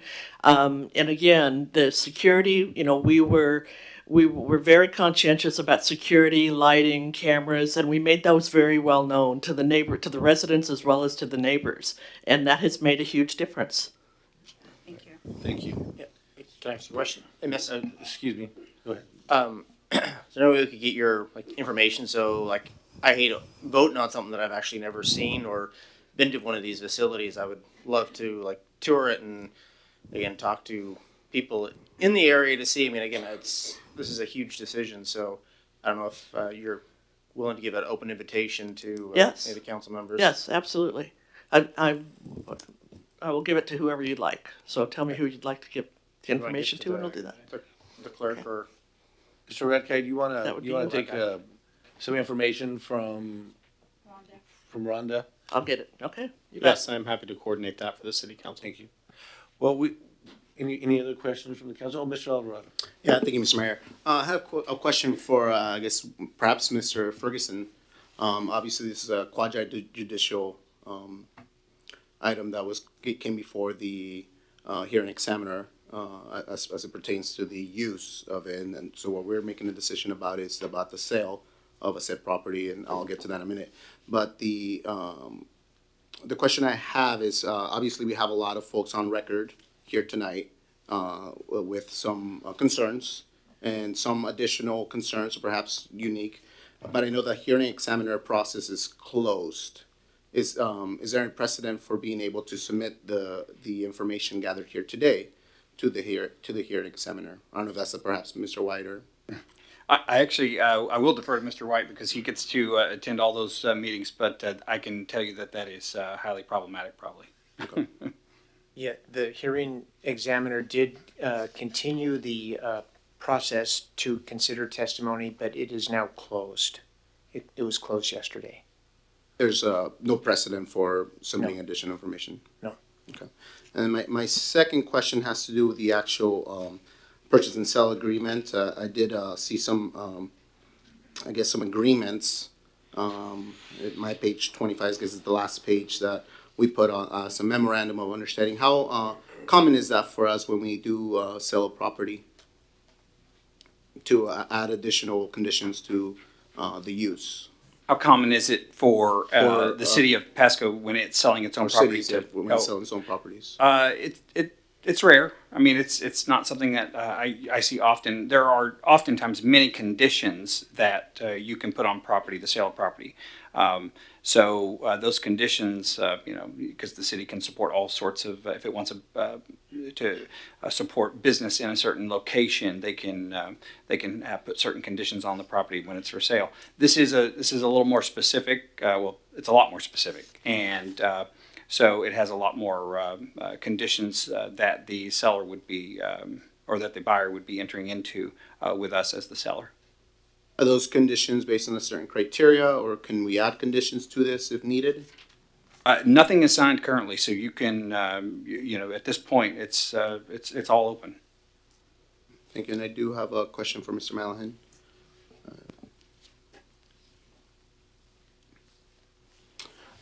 Two of the main concerns that I've heard from neighbors and have been obviously having to do with the proximity to a residential area. And so the question I have as far as the mitigation and what you've done, and perhaps where you have gone into residential, what's to stop someone from, it's not a dry facility. I mean, it is what's it considered, dry facility or what? We don't allow, this is a drug-free facility. However, we know a lot of the people that have experienced chronic homelessness will have substance abuse disorder. And so we don't allow drugs in the facility. We do quarterly checks of all units, but we do more frequent checks of units that have residents with behavioral problems associated with drug use. We don't evict for the disease of substance use disorder. However, we do require those residents who can't conform to our high standards to enter into a risk tenancy agreement, which means that they are required to access services as a condition of maintaining their residency. So as to keep someone who can't use in your facility to come and use in our parks or our streets or things like that, I will have you experience that. How if you can't use in the facility. Yeah. So the way that actually plays out is that people will generally isolate in their units, and their drug use is contained within their unit. They know that they're not going to lose their housing simply because they're addicted. So we don't see people going outside of our facility to use drugs. We do know that in some cases people are using drugs in their units. We don't evict them for that. We manage their behaviors associated with drug use, and then we'll respond accordingly to get them well so that they can recover from that.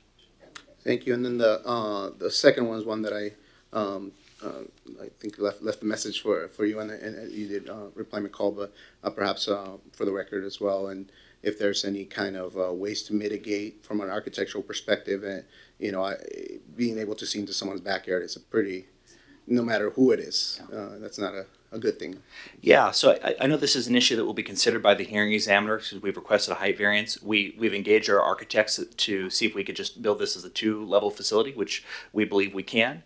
If it remains a 4-level facility, we believe we can use screening tools through vegetation. We believe we can reorient the building so that it is not potentially looking into the backyards of neighbors and taking additional steps. We'd commit to having a design charrette with the neighbors in the immediate community so that they have a direct voice and impact on the building design. So we believe those are appropriate mitigations to make sure that folks feel comfortable that there aren't other people looking into their backyards. Can you speak a little bit more to your commitment to community engagement, specifically with the folks in the community? Yeah, as I said, Catholic Charities takes our responsibility to be a good neighbor very seriously. That's why we hosted a town hall at Terra Vita community. We will have, outside of what the hearing examiner of the city is requiring, additional town hall meetings to discuss this project and its impacts, and we have already made changes to our design and will continue to do so based off of the feedback we receive. Thank you. All right, thank you, Ms. Barajas. Yes, just wanted to make one last comment. I hear your concerns and I understand why you have those concerns. One of the topics that was brought up a lot was, would you allow it in your neighborhood? Just wanted to invite those of you that don't know where we live to come and see our neighborhoods. My neighborhood, District 1 in particular, I'm a first-time home buyer. Just last year I bought my house, and I'm very proud of my house. My neighborhood can be a little bit rough. So I've installed a little bit of security. I've installed some cameras, but I'm very safe in my neighborhood. I feel comfortable with the city of Pasco. Our police department does a very good job at monitoring our areas. So if there's any concerns regarding the safety and security of your neighborhoods, you have a very beautiful neighborhood over at Tierra Vida, and I understand why you would be concerned with this facility. However, I did take a tour of the Spokane facility. It's a beautiful apartment complex, high-rise, very nice, high-end building. So I'd invite you to do a little bit more research. And one of the things that we kept talking about here was education. Please research facilities, homeless facilities. It's not just a shelter. We have social services here that talked about what is going to be offered. I myself, and I will disclose this, I work for health insurance, and I see how it's affected people that are homeless or people that are low income, people that are struggling. Frequent flyers, we have systems that help the people that are continuously in and out of the emergency room and overutilizing services, costing the state. So the idea, I understand the idea that behind this is to reduce the cost, not only to the city, to the state, and to the federal government. If this facility and the services that are going to be offered are going to help mitigate that cost, we need to look into that and how it's going to benefit our city. Again, I just do want to point out that I understand what you're saying regarding the location of this facility. But again, do some research, look into it, look into the facilities, look into what Catholic Charities is doing throughout the community and what their services and facilities look like. Thank you. Right. Yeah, Mr. Serrano. I'll turn to staff. One of the points that was raised was that sometimes we'll do an open bidding on real estate and other times we negotiate with the seller. Can you either speak to that process, or if we don't have a prepared answer for that tonight, that's fine. But if we can address it next week on the ways that we can use different processes to sell our properties. Yeah, I think I don't know if City Attorney Ferguson has any other points, but we could certainly come together with some of the history of our property sales as well as sort of the code sections and how that's impacted and present that to the council next week. So we're happy to provide that for council. I certainly appreciate that. And Mr. Malahan, one last question. In the event that this purchase sale doesn't go through, is it Catholic's Charities to be in Pasco, regardless of location? Can you ask the question again? I didn't hear. So if the decision ends up being no, and you don't get this property, is your intent to be in Pasco regardless? Yeah, we'll still pursue a facility of this nature in Pasco because there's great demand in the community for that. I think it would delay the project significantly. It would cost us $2 million plus our pre-development cost, which money is not. I'm not saying make the decision based off of money, but that's a big important. Impact. Yeah, yeah. No, it's important, but I think that's something that is worth hearing. That you know, there's a need for a project like this in Pasco, whether it's at this location or another. And obviously, there's an advantage to the timing and location. Yeah. Thank you. Thank you. Mr. Maloney. I'm sorry, you did. Yeah, I'm done. Mr. Maloney. Thank you, Mr. Mayor. So, Mr. White, a question for you. Would this property be subject to our chronic nuisance laws as we apply those? Certainly. Citywide properties are subject to that provision. So if there's cases where we're seeing lots of emergency response requests for a facility or the surrounding community based on this sort of activity, then you know that's worried about, then that sort of thing, we have specific laws in the books that could arguably be strengthened, but nonetheless would apply for a facility like this. Emergency response more closely aligned with the police department response. Yes. So we have mechanisms and tools in our toolbox that to remove their business license and shut them down if they were to not be compliant and they were to see that we were to see that they were having this sort of negative impact on the community. Yes, chronic nuisance ordinances apply to both single, multifamily, and commercial properties. Thank you. Chief Gira, I'm asking you to speak possibly on a little bit on behalf of the police department as well. Unfortunately, I see that our other chief is entirely here.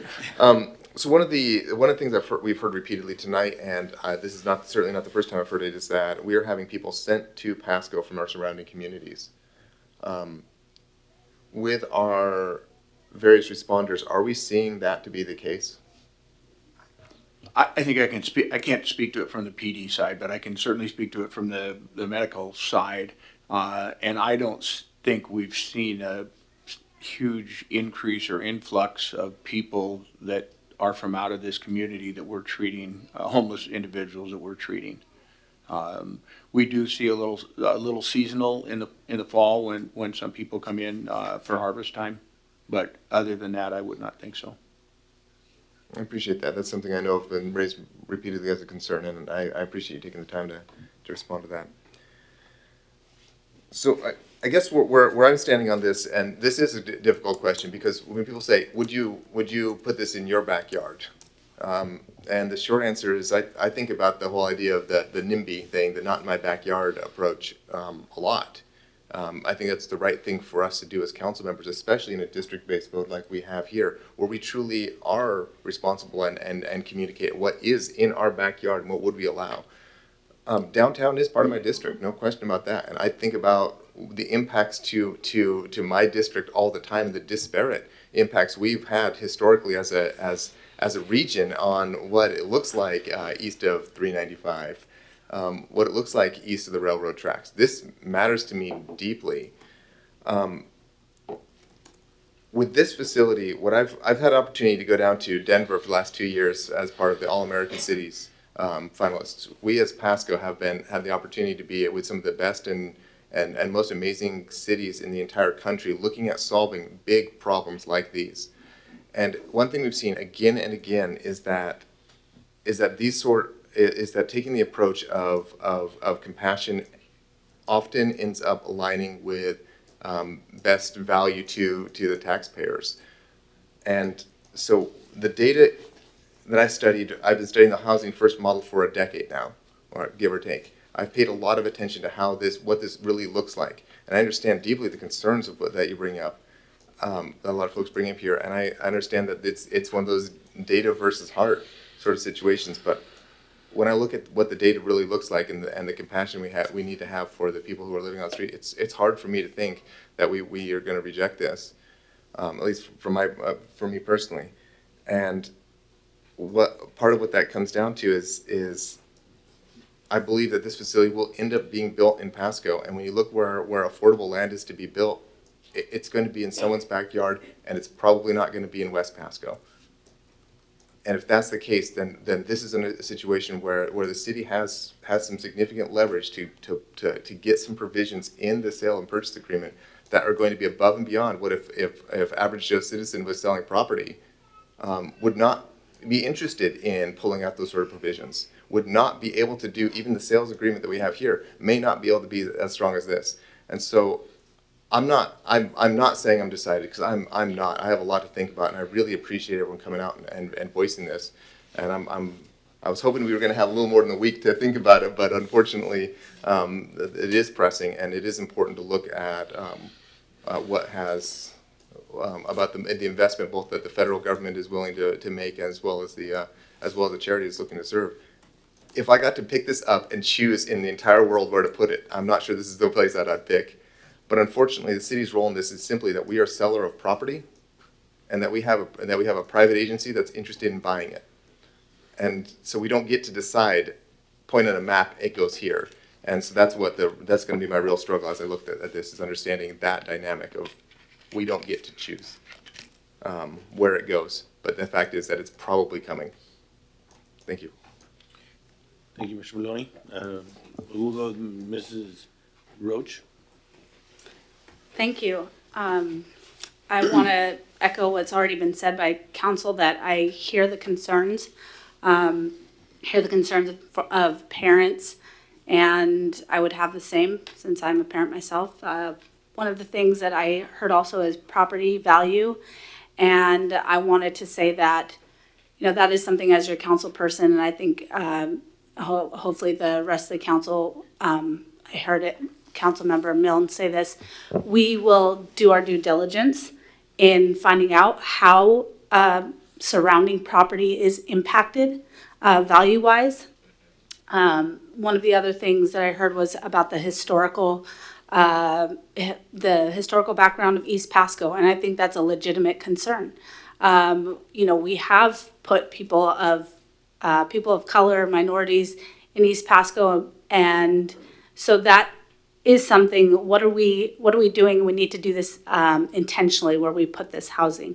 I think that as one of our goals of downtown revitalization, which has been something we talk about constantly, City Planning Commission and City Council, it's something that has to be taken into account. Our business owners, they matter. They bring vitality to our community. They bring jobs. And we don't want them to be inundated with another burden. We want them to be successful, and we're investing money. We're investing a lot of money right now into the farmers market, as you saw earlier, $3.7 million, is that correct?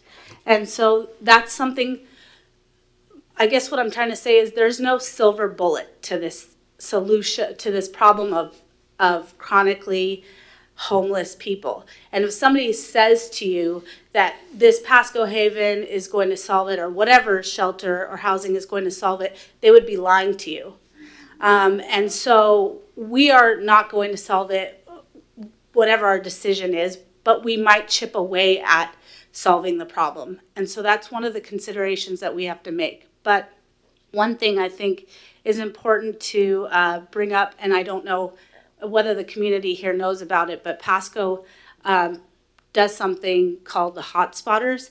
And I think it'd be really valuable if Chief Gear, you could speak a little bit to what the hotspotters, who they are and what their mission is in Pasco, because it would also help educate this group a little bit about, what are other concerns that ripple out into the community and are factors for City Council to take into account besides property value and business ownership and historical relevance. Hotspotters is a program, and Becky can weigh in if I get it wrong anywhere along here, because she's been a big help from Consistent Care in building that program. But it's a program where monthly we bring together many of the social service providers in the community, and we look at we address, or we discuss and try and address individuals that are frequent utilizers of both law enforcement and fire services, and not look at where can we lock them up, but what do we need to do? What is the root problem with this person? What do we need to address with this person's lifestyle to get them to not be in a position where they're going to jail 4, 5, 6 times a month, or we're hauling them to the emergency room 5 or 6, 7 times in a month, and they're getting kicked out of there in a few days, and we pick them up and we haul them back to the emergency room. So we work on that very hard, and the thing with the hotspotters is we intentionally focused on a very small group of individuals. I would say we probably have 20 individuals overall in this community that we focus on, and not only try and get them some help to start with, but then the follow-up help with that. But I will say one of the things that we deal with, one of the problems with that program is housing. Right now, the only place we have to put them is typically in hotels. And that's really the only supportive housing we have in this community right now. And under state law, they can only stay in a hotel room for 28 days. Hotel rooms were not designed to be lived in. After 28 days, they have to be thrown out on the street for 2 days, which typically many of them don't come back. They get out and they get back in a bad element and they don't come out. And that's one of the struggles we have in the Hotspotters program, is trying to get them stabilized in some housing somewhere, and then move into the rest of the services. Does that answer your question, Councilwoman? Thank you, that does. And I actually have another question for you. I wish Okay. Richa was here today because she could probably speak to the dollars of it. But you mentioned earlier, what does it cost to take an ambulance or an EMT? Well, ride? just an ambulance ride itself, under Medicare does a formula for us to tell us what our transportation value is, and then they reimburse based on that. And they put our transportation value at about $3,500. But we actually have some individuals that we've done some rough numbers on, and we know have cost when you add the ER in, and the ambulance ride, the ER, the ED visit, any services they might get there. And then if they go from there to jail, because that's how they ended up down this path on the way to the ED, we have individuals that are costing the community hundreds of thousands of dollars a year. And do those individuals end up paying that hospital ER costs, that ride in the EMT, No. the jail fines they got? So who's carrying that burden? We all are. With our City of Pasco, we have a 47% write-off rate on our ambulance service that never gets paid. So one of the things that I just learned at City Council in the last month was, that those bills go to collection, and then the City of Pasco doesn't make that money back, and guess who pays for it? Every single one of us who lives in Pasco. And so we pay for that for every single individual who is using those emergency services, and it's a big hit to our wallets over and over and over again. So that's another one of the factors that we have to take into consideration as city council members when talking about this problem to solve, which is housing. Thank you. Mr. Alvarado. I have a question for Mr. White. I know it's getting later in the day, so I'll try to keep it brief. My understanding, I'm trying to remember if it was from Planning Commission or here in council, that looking at being able to enforce things like encampments and things like homeless activity in the downtown was problematic because of state law that prohibited to do certain abatement or a certain kind of ability to enforce certain rules without having certain options available. Am I correct in that? And maybe can you speak to that if that's the case? No, that's, you're remembering correctly. Police officers are prohibited from arresting people if there are not facilities available for them to go to. So if someone is camping in most of the areas of Pasco or the city, if there are no available shelters, an officer is precluded from arresting that person for camping, let's say, on public rights of way. any interaction with what we're talking about tonight? with that?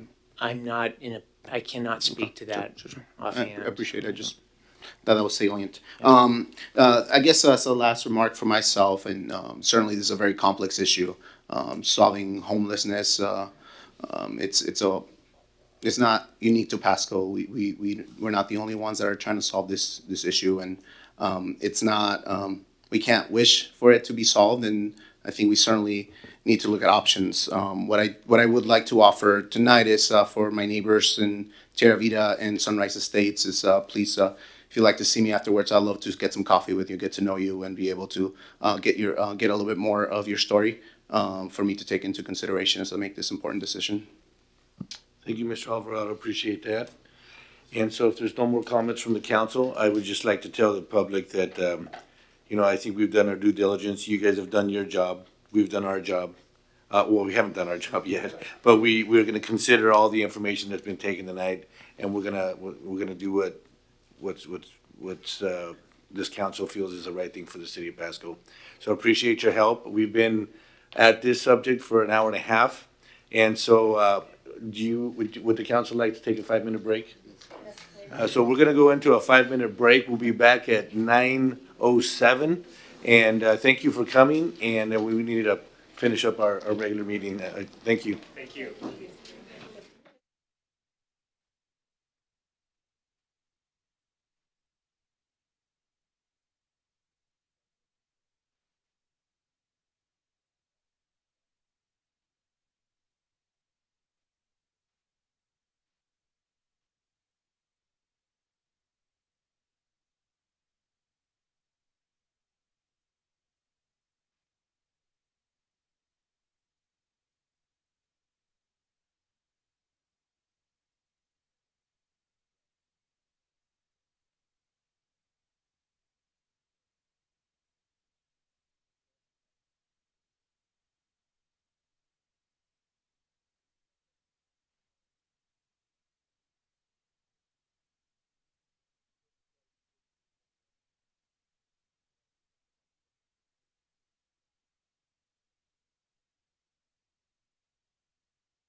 Okay. So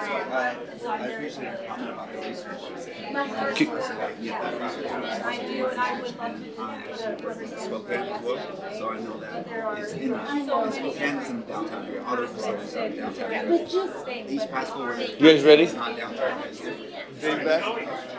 Where's Dave? David. Dave. Dave.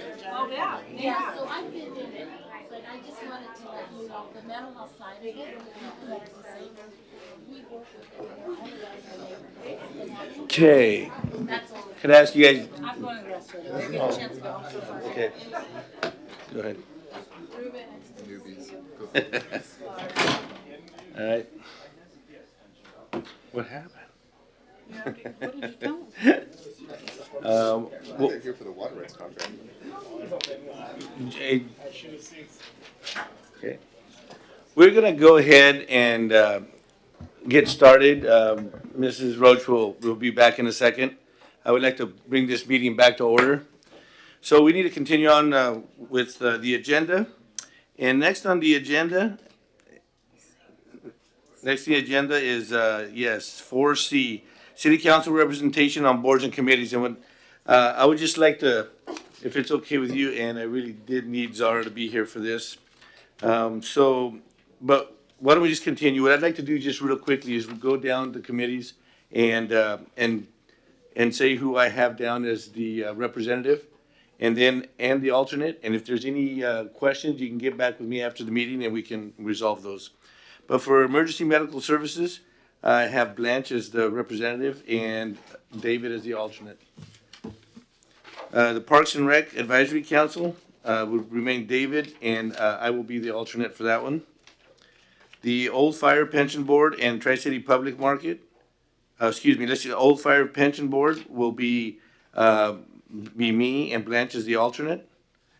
The Tri-City Public Market, we're gonna keep vacant for now as we let them kind of find their way and see if they're gonna need any of our services. So we're not gonna have anybody for the Tri-City Public Market at this time. Ben Franklin Transit Board, Ruben will be the representative and Zara will be the alternate. Reserves Officers Board would be Saul, myself, and then Blanche as an alternate. The Lay-Off Disability Board will be the third Monday. It would be Saul and Blanche again. Saul being the representative, Blanche being the alternate. Good Roads and Transportation Association, I have Ruben, and I'll be the alternate for that. The Greater, is that Columbia? Accountability Community of Health. We're gonna leave that to be determined at this time and see where that falls. Zara said that she would be an alternate for that position, but for right now, we haven't come up with a permanent representative due to the time of the meeting and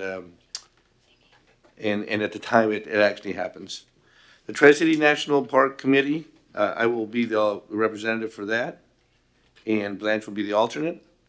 Franklin County Emergency Management, Craig will remain on that committee, and I'll be the alternate for that.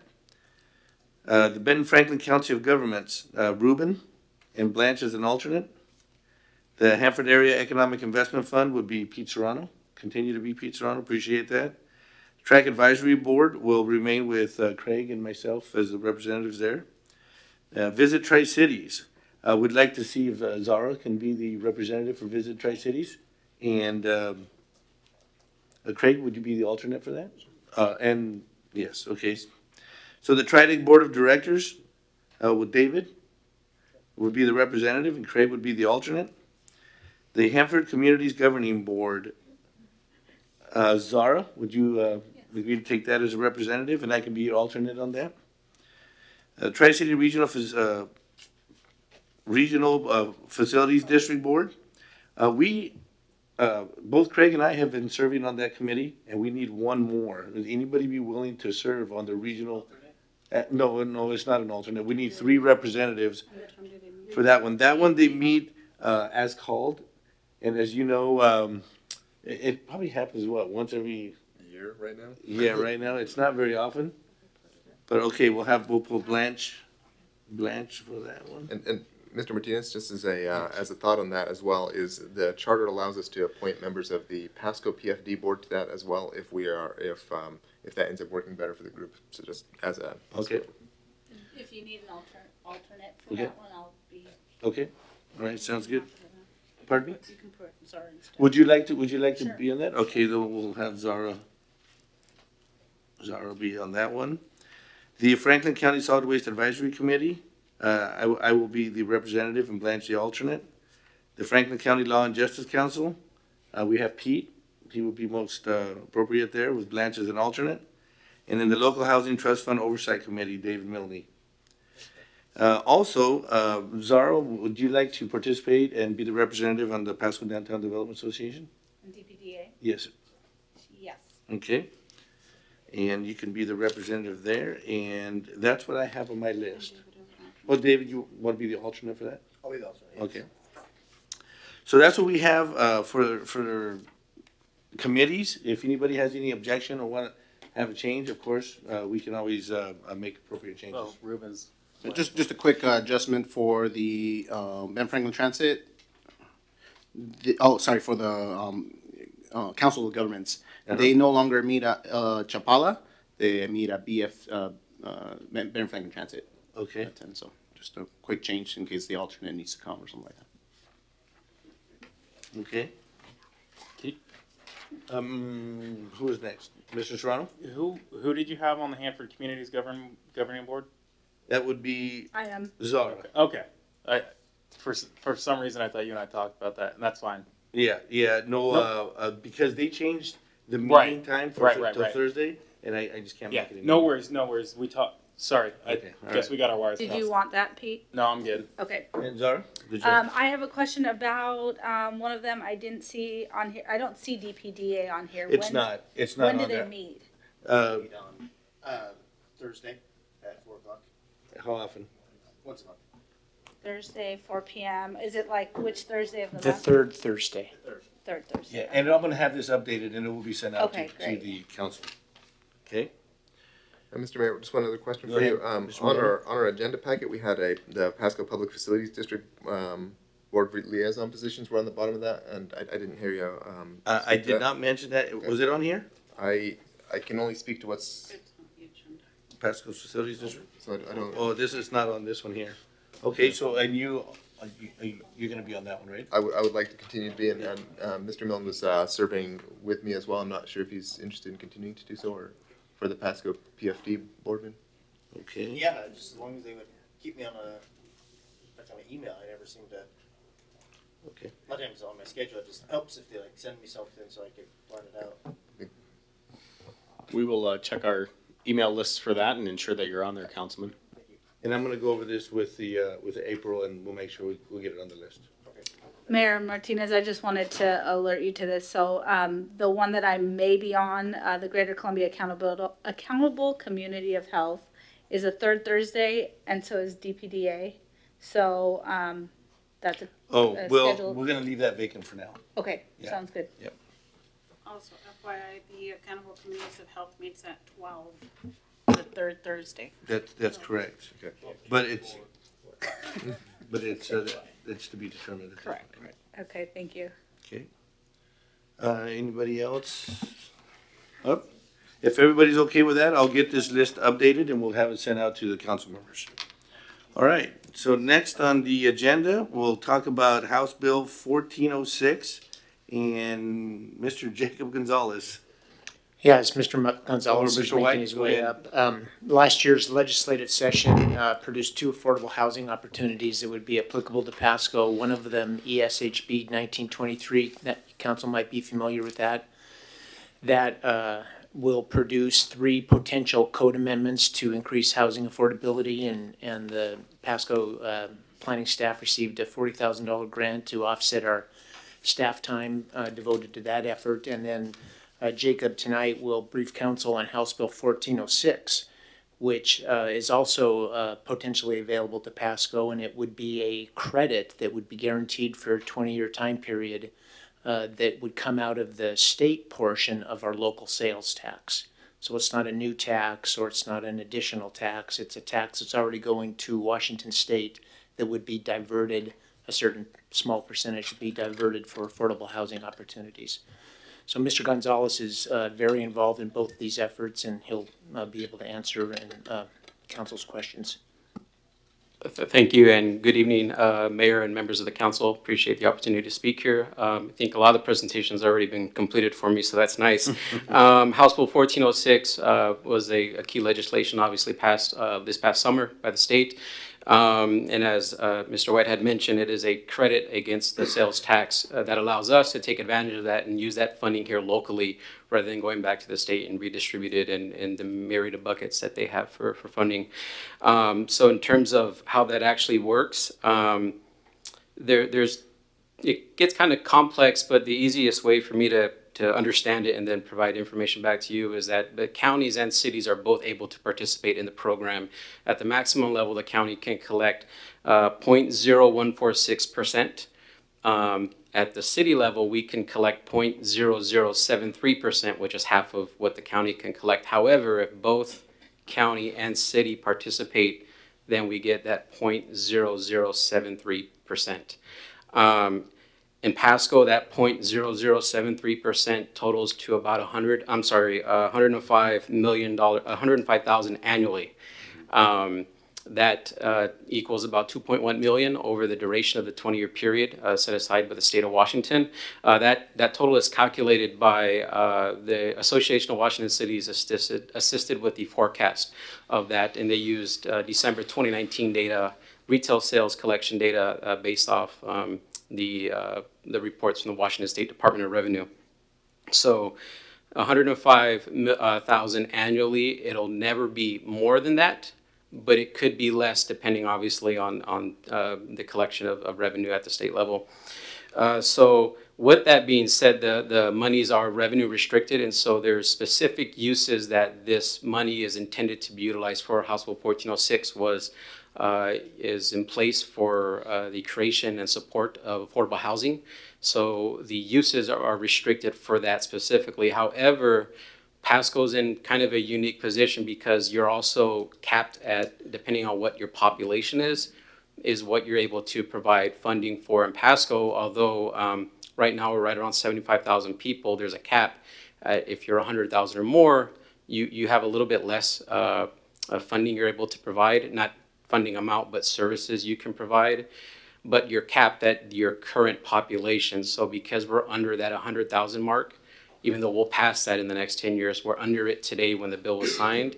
We can utilize this funding for a few more programs and efforts that already exist at the city level. So rental assistance, down payment, home down payment assistance, housing rehabilitation and repair, construction of new affordable housing, land acquisition, the cost of operation and maintenance. In addition, we could also provide grants and loans to nonprofit agencies or public housing authorities carrying out the intent of the bill, and that's at 60% of the area median income that's decided by the Department of Housing and Urban Development at the federal level. They determine that level across the country. So in Pasco, just a quick look at what we could use, like some of that money for would obviously be the down payment assistance program and the down payment assistance and rental assistance program is what we could utilize that funding immediately for. However, there's some more steps required if we actually want to access the funding. And so there's two steps. One is in front of you tonight, which is consideration of the resolution of intent that says that we do intend to move forward with identifying how to utilize the funding. If that's the direction council is in favor of, then we have until July 27th of 2020 to move forward with the actual ordinance that puts this in place. In between now and when the ordinance comes in front of council, that'll give staff some time to coordinate, collaborate with obviously our staff, but Benton Franklin Human Services Department, Franklin County, and identify how can we utilize this funding that's made available to us used locally. How can we align that with already existing plans and programs in place? I think in November, council approved the 5-year Tri-Cities Home Consortium consolidated plan. In that plan, there's plenty of data available to us out of resources, but there's also a list of priorities identified at the regional level. So we can use this time, if council moves forward with an approval, to identify how can we actually utilize this funding as appropriate and to get the best return on availability of these funds. Just for additional references in terms of who else is taking advantage of this, I know Franklin County, the Board of Commissioners approved the resolution, I believe, in September of this year. They haven't moved forward with the ordinance yet, so if this is an idea that council is in favor of, we'll discuss with them how best to move forward with them. I know there's been discussions in Benton County, but I'm not sure if there's been specific resolutions voted upon yet. Outside of our region, Spokane County, Thurston County, Pierce County have moved forward with resolutions of intent. Cities of Ellensburg, Mount Vernon, Tumwater, Ellensburg, I think Walla Walla as well have also moved forward with resolutions of intent. So different varying size cities across the state are trying to take advantage of this, and rightfully so. It's an opportunity for us to take advantage of some funding made available to us at the legislation level. So that's my presentation kind of ends there unless you have any further questions. Go ahead, Mr. Can we use the funds for neighborhood stabilization program? Would that be one of the qualifying? It's a down payment assistant for that homebuyers? program, yes, and Okay. there's some caveats. It has to be a nonprofit agency serving a percentage of the HUD designated 60%. But so in between now and any ordinance that came through, it gives staff some time to specifically point those out with how much could we actually help some of these existing plans and programs. But after discussions with our CDBG administrator, Angie Pittman, and the planning department, it could be used for something as small as water heaters, which doesn't sound like much, but when you have a lot of water heaters to replace, that adds up. And what it also does is keep existing units available for usage. So it means that we don't have to repair them at a higher cost later on. So it gives us an opportunity in that. So it's something as small as water heaters up to brand new housing. So it's pretty broad. And I guess I would like to understand, would you humor me and tell me why we would be foolish as not to approve this? What would be the reasoning for not? I think the for benefit case? of approving or moving forward with something like this, obviously, is it's an opportunity for us to keep funding local. And we know firsthand what our immediate issues are here. Today's been a timely discussion on that, I think quite a bit. We know the need exists, and we know that we could utilize the funding immediately because we're constantly short on funding a lot of the requests that come in. This won't make that 100%, but it will definitely help supplement that. And we can also pull this together so we don't have to use that amount every single year. There is opportunities for us to actually save up, partner up with the agencies, and be creative with this, because after 20 years, it's over, and we'll have to figure something else out. But for now, it's an opportunity for us to take advantage of funding here locally. Thank you. That's a great question, by the way. Mr. Alvarado. Thank you. Yeah, great presentation. I think this is definitely. I do remember attending a session on this when we were in Spokane for AWC, and it really, I mean, it almost seemed kind of too good to be true in a sense. But and I do appreciate the opportunity to be able to use it for various types of uses. It's not super prescriptive, which is kind of unlikely from Olympia to not be as prescriptive, but I do appreciate that there's some flexibility. And so looking at our housing continuum and the gaps that we have, have we done anything like that in Pasco as far as seeing where the gaps in housing are? Yeah, the plan actually identifies what existing gaps are. I think they give it a different title, but the plan itself identifies the gaps, what they are. We're not creating enough housing, and we're not creating enough of the right type of housing. So does our housing supply match the income of the job operators in Pasco? Is that we have looked at that locally, or that's something that's identified in the plan? Yeah, actually, in many of the tables in the plan, that's in there for us to look. And I apologize for not having any of those specifics on me right now, but before an ordinance reached the council, you'd have that. Staff would prepare a more thorough presentation for you. Yeah, I guess the reason my question is definitely being strategic and where can we divert some of these funds to help address folks who are nearing homelessness, who are who can build equity in homes and things like that, but are have that barrier. And so that really is the reason why folks become homeless in the first place is because we're seeing that in larger cities because the cost of housing has increased so dramatically that people are starting to live in their pair up and going to sleep in cars and things like that, and it just creates a lot of issues like that. And so I'm thankful that there's some tools that we can try to work to mitigate them. Thank you, Mr. Serrano. Thank you, Mr. Mayor. Can we make it clear that in our packet that this is not a new tax? I see the second whereas where it talks about to impose a local sales tax. That gives me great heartburn because I would not support this specifically because I promised the voters I would not raise new taxes when I ran. That was part of the thing that I said to them, and my integrity is critical to me. So I want to be very clear that this is not a new tax, because if it is, regardless of how beneficial it is, I will not vote for it. So thank you. Yeah, it's not a new tax. It's already going out of the community. No. So, and the ordinance is a template from, I think, Commerce or Revenue. I can't recall. I understand that we work with these things all the time. I just want to put that point out there that for me, this is it. When I read this, I was like, man, I'm really stuck in a rock and a hard place of one thing I promised and one thing that I need to deliver. That said, I appreciate, Mr. White, what you've said. If we can just capture that in writing, it'd be helpful to me to sleep well. Thank you. Great. Yeah, I can work with Jacob and Debbie. We've been working on it, so we'll make sure that's in there. Thank you. And I had the same concerns, and that's why I called Mr. Gonzalez, and he educated me a little bit more. But I shared the same sentiments. Mr. Maloney. Thank you, Mr. Martinez.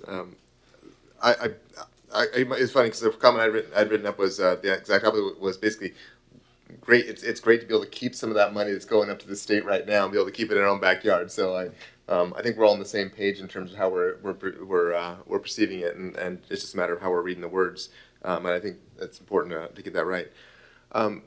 The question I have is, do the administrative costs come out of the funding, or are they coming out of general funds? Because I see down towards the bottom that there is additional staff time, and I understand that that's not a number that we have right now. And I'm not asking for that, but is that something that there's a lot of these programs allow for a certain portion of administrative time to come out of that fund?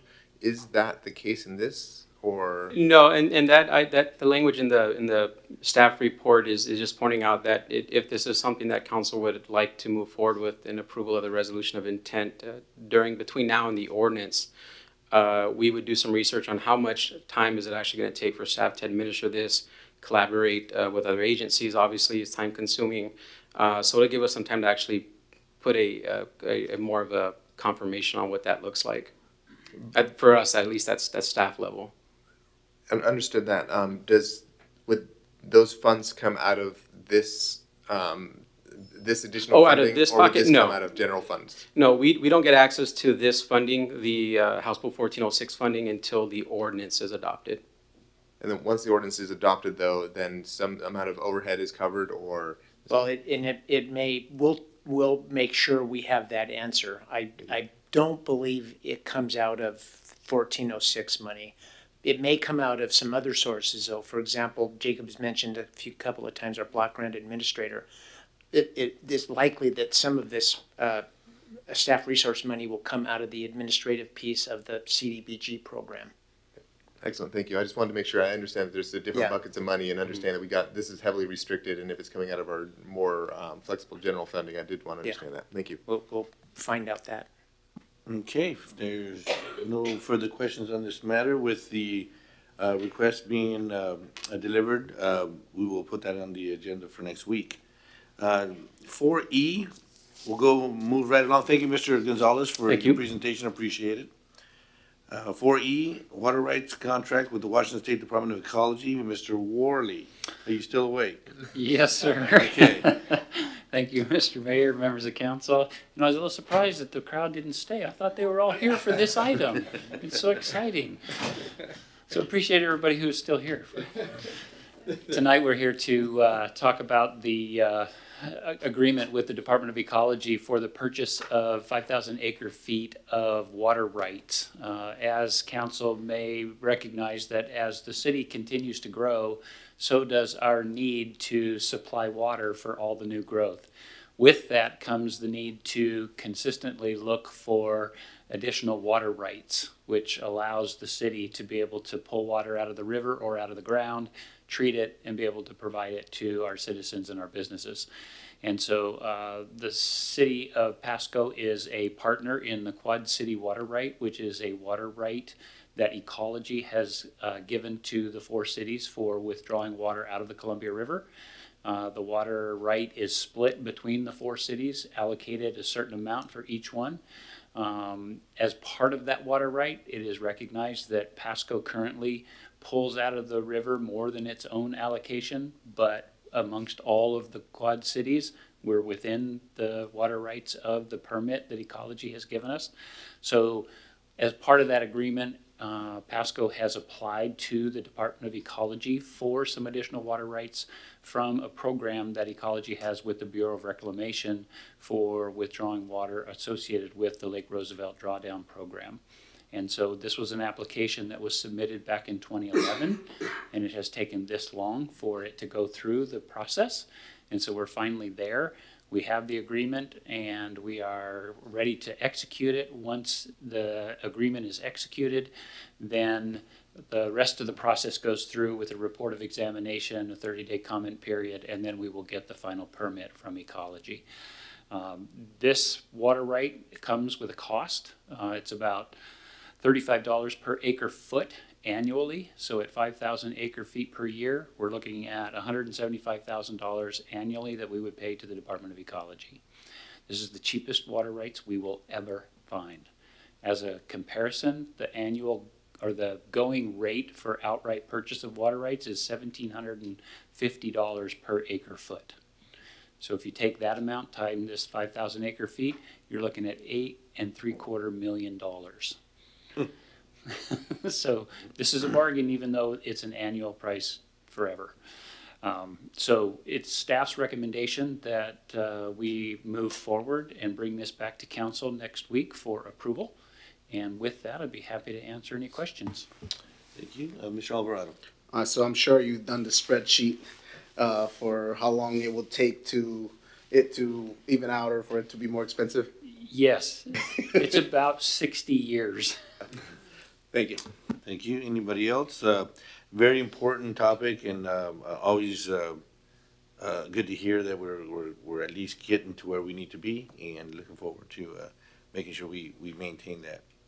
All right. If there's no other comments, we will move to the next item, the miscellaneous council discussion. Mr.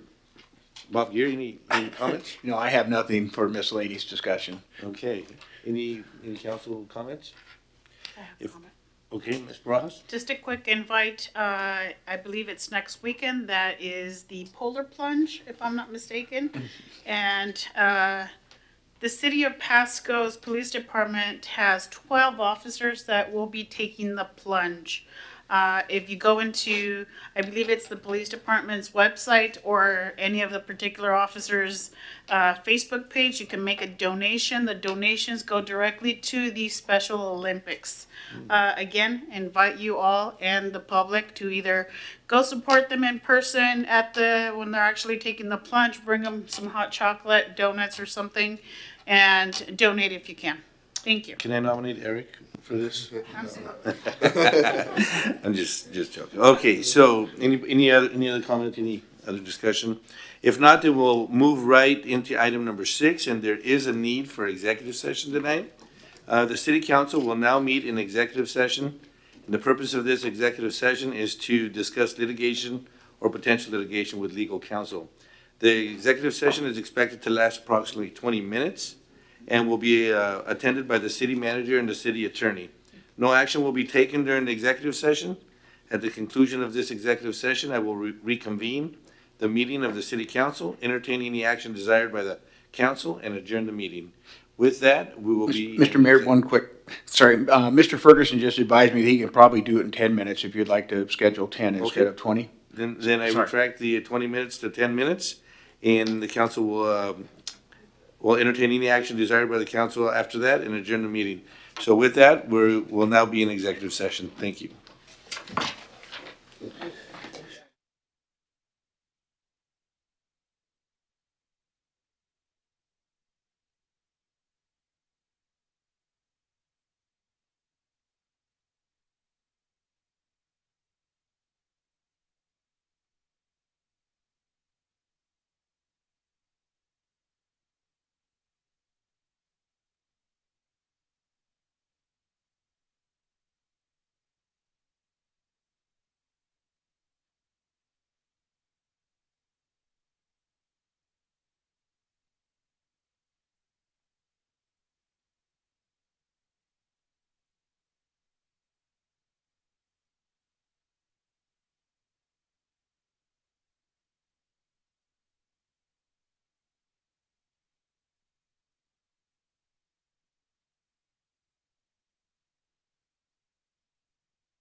We're back into meeting, but we're gonna extend the executive session for another 10 minutes till 9:58. With that, we'll be in executive session.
Okay, it's 9:59. We are back from executive session.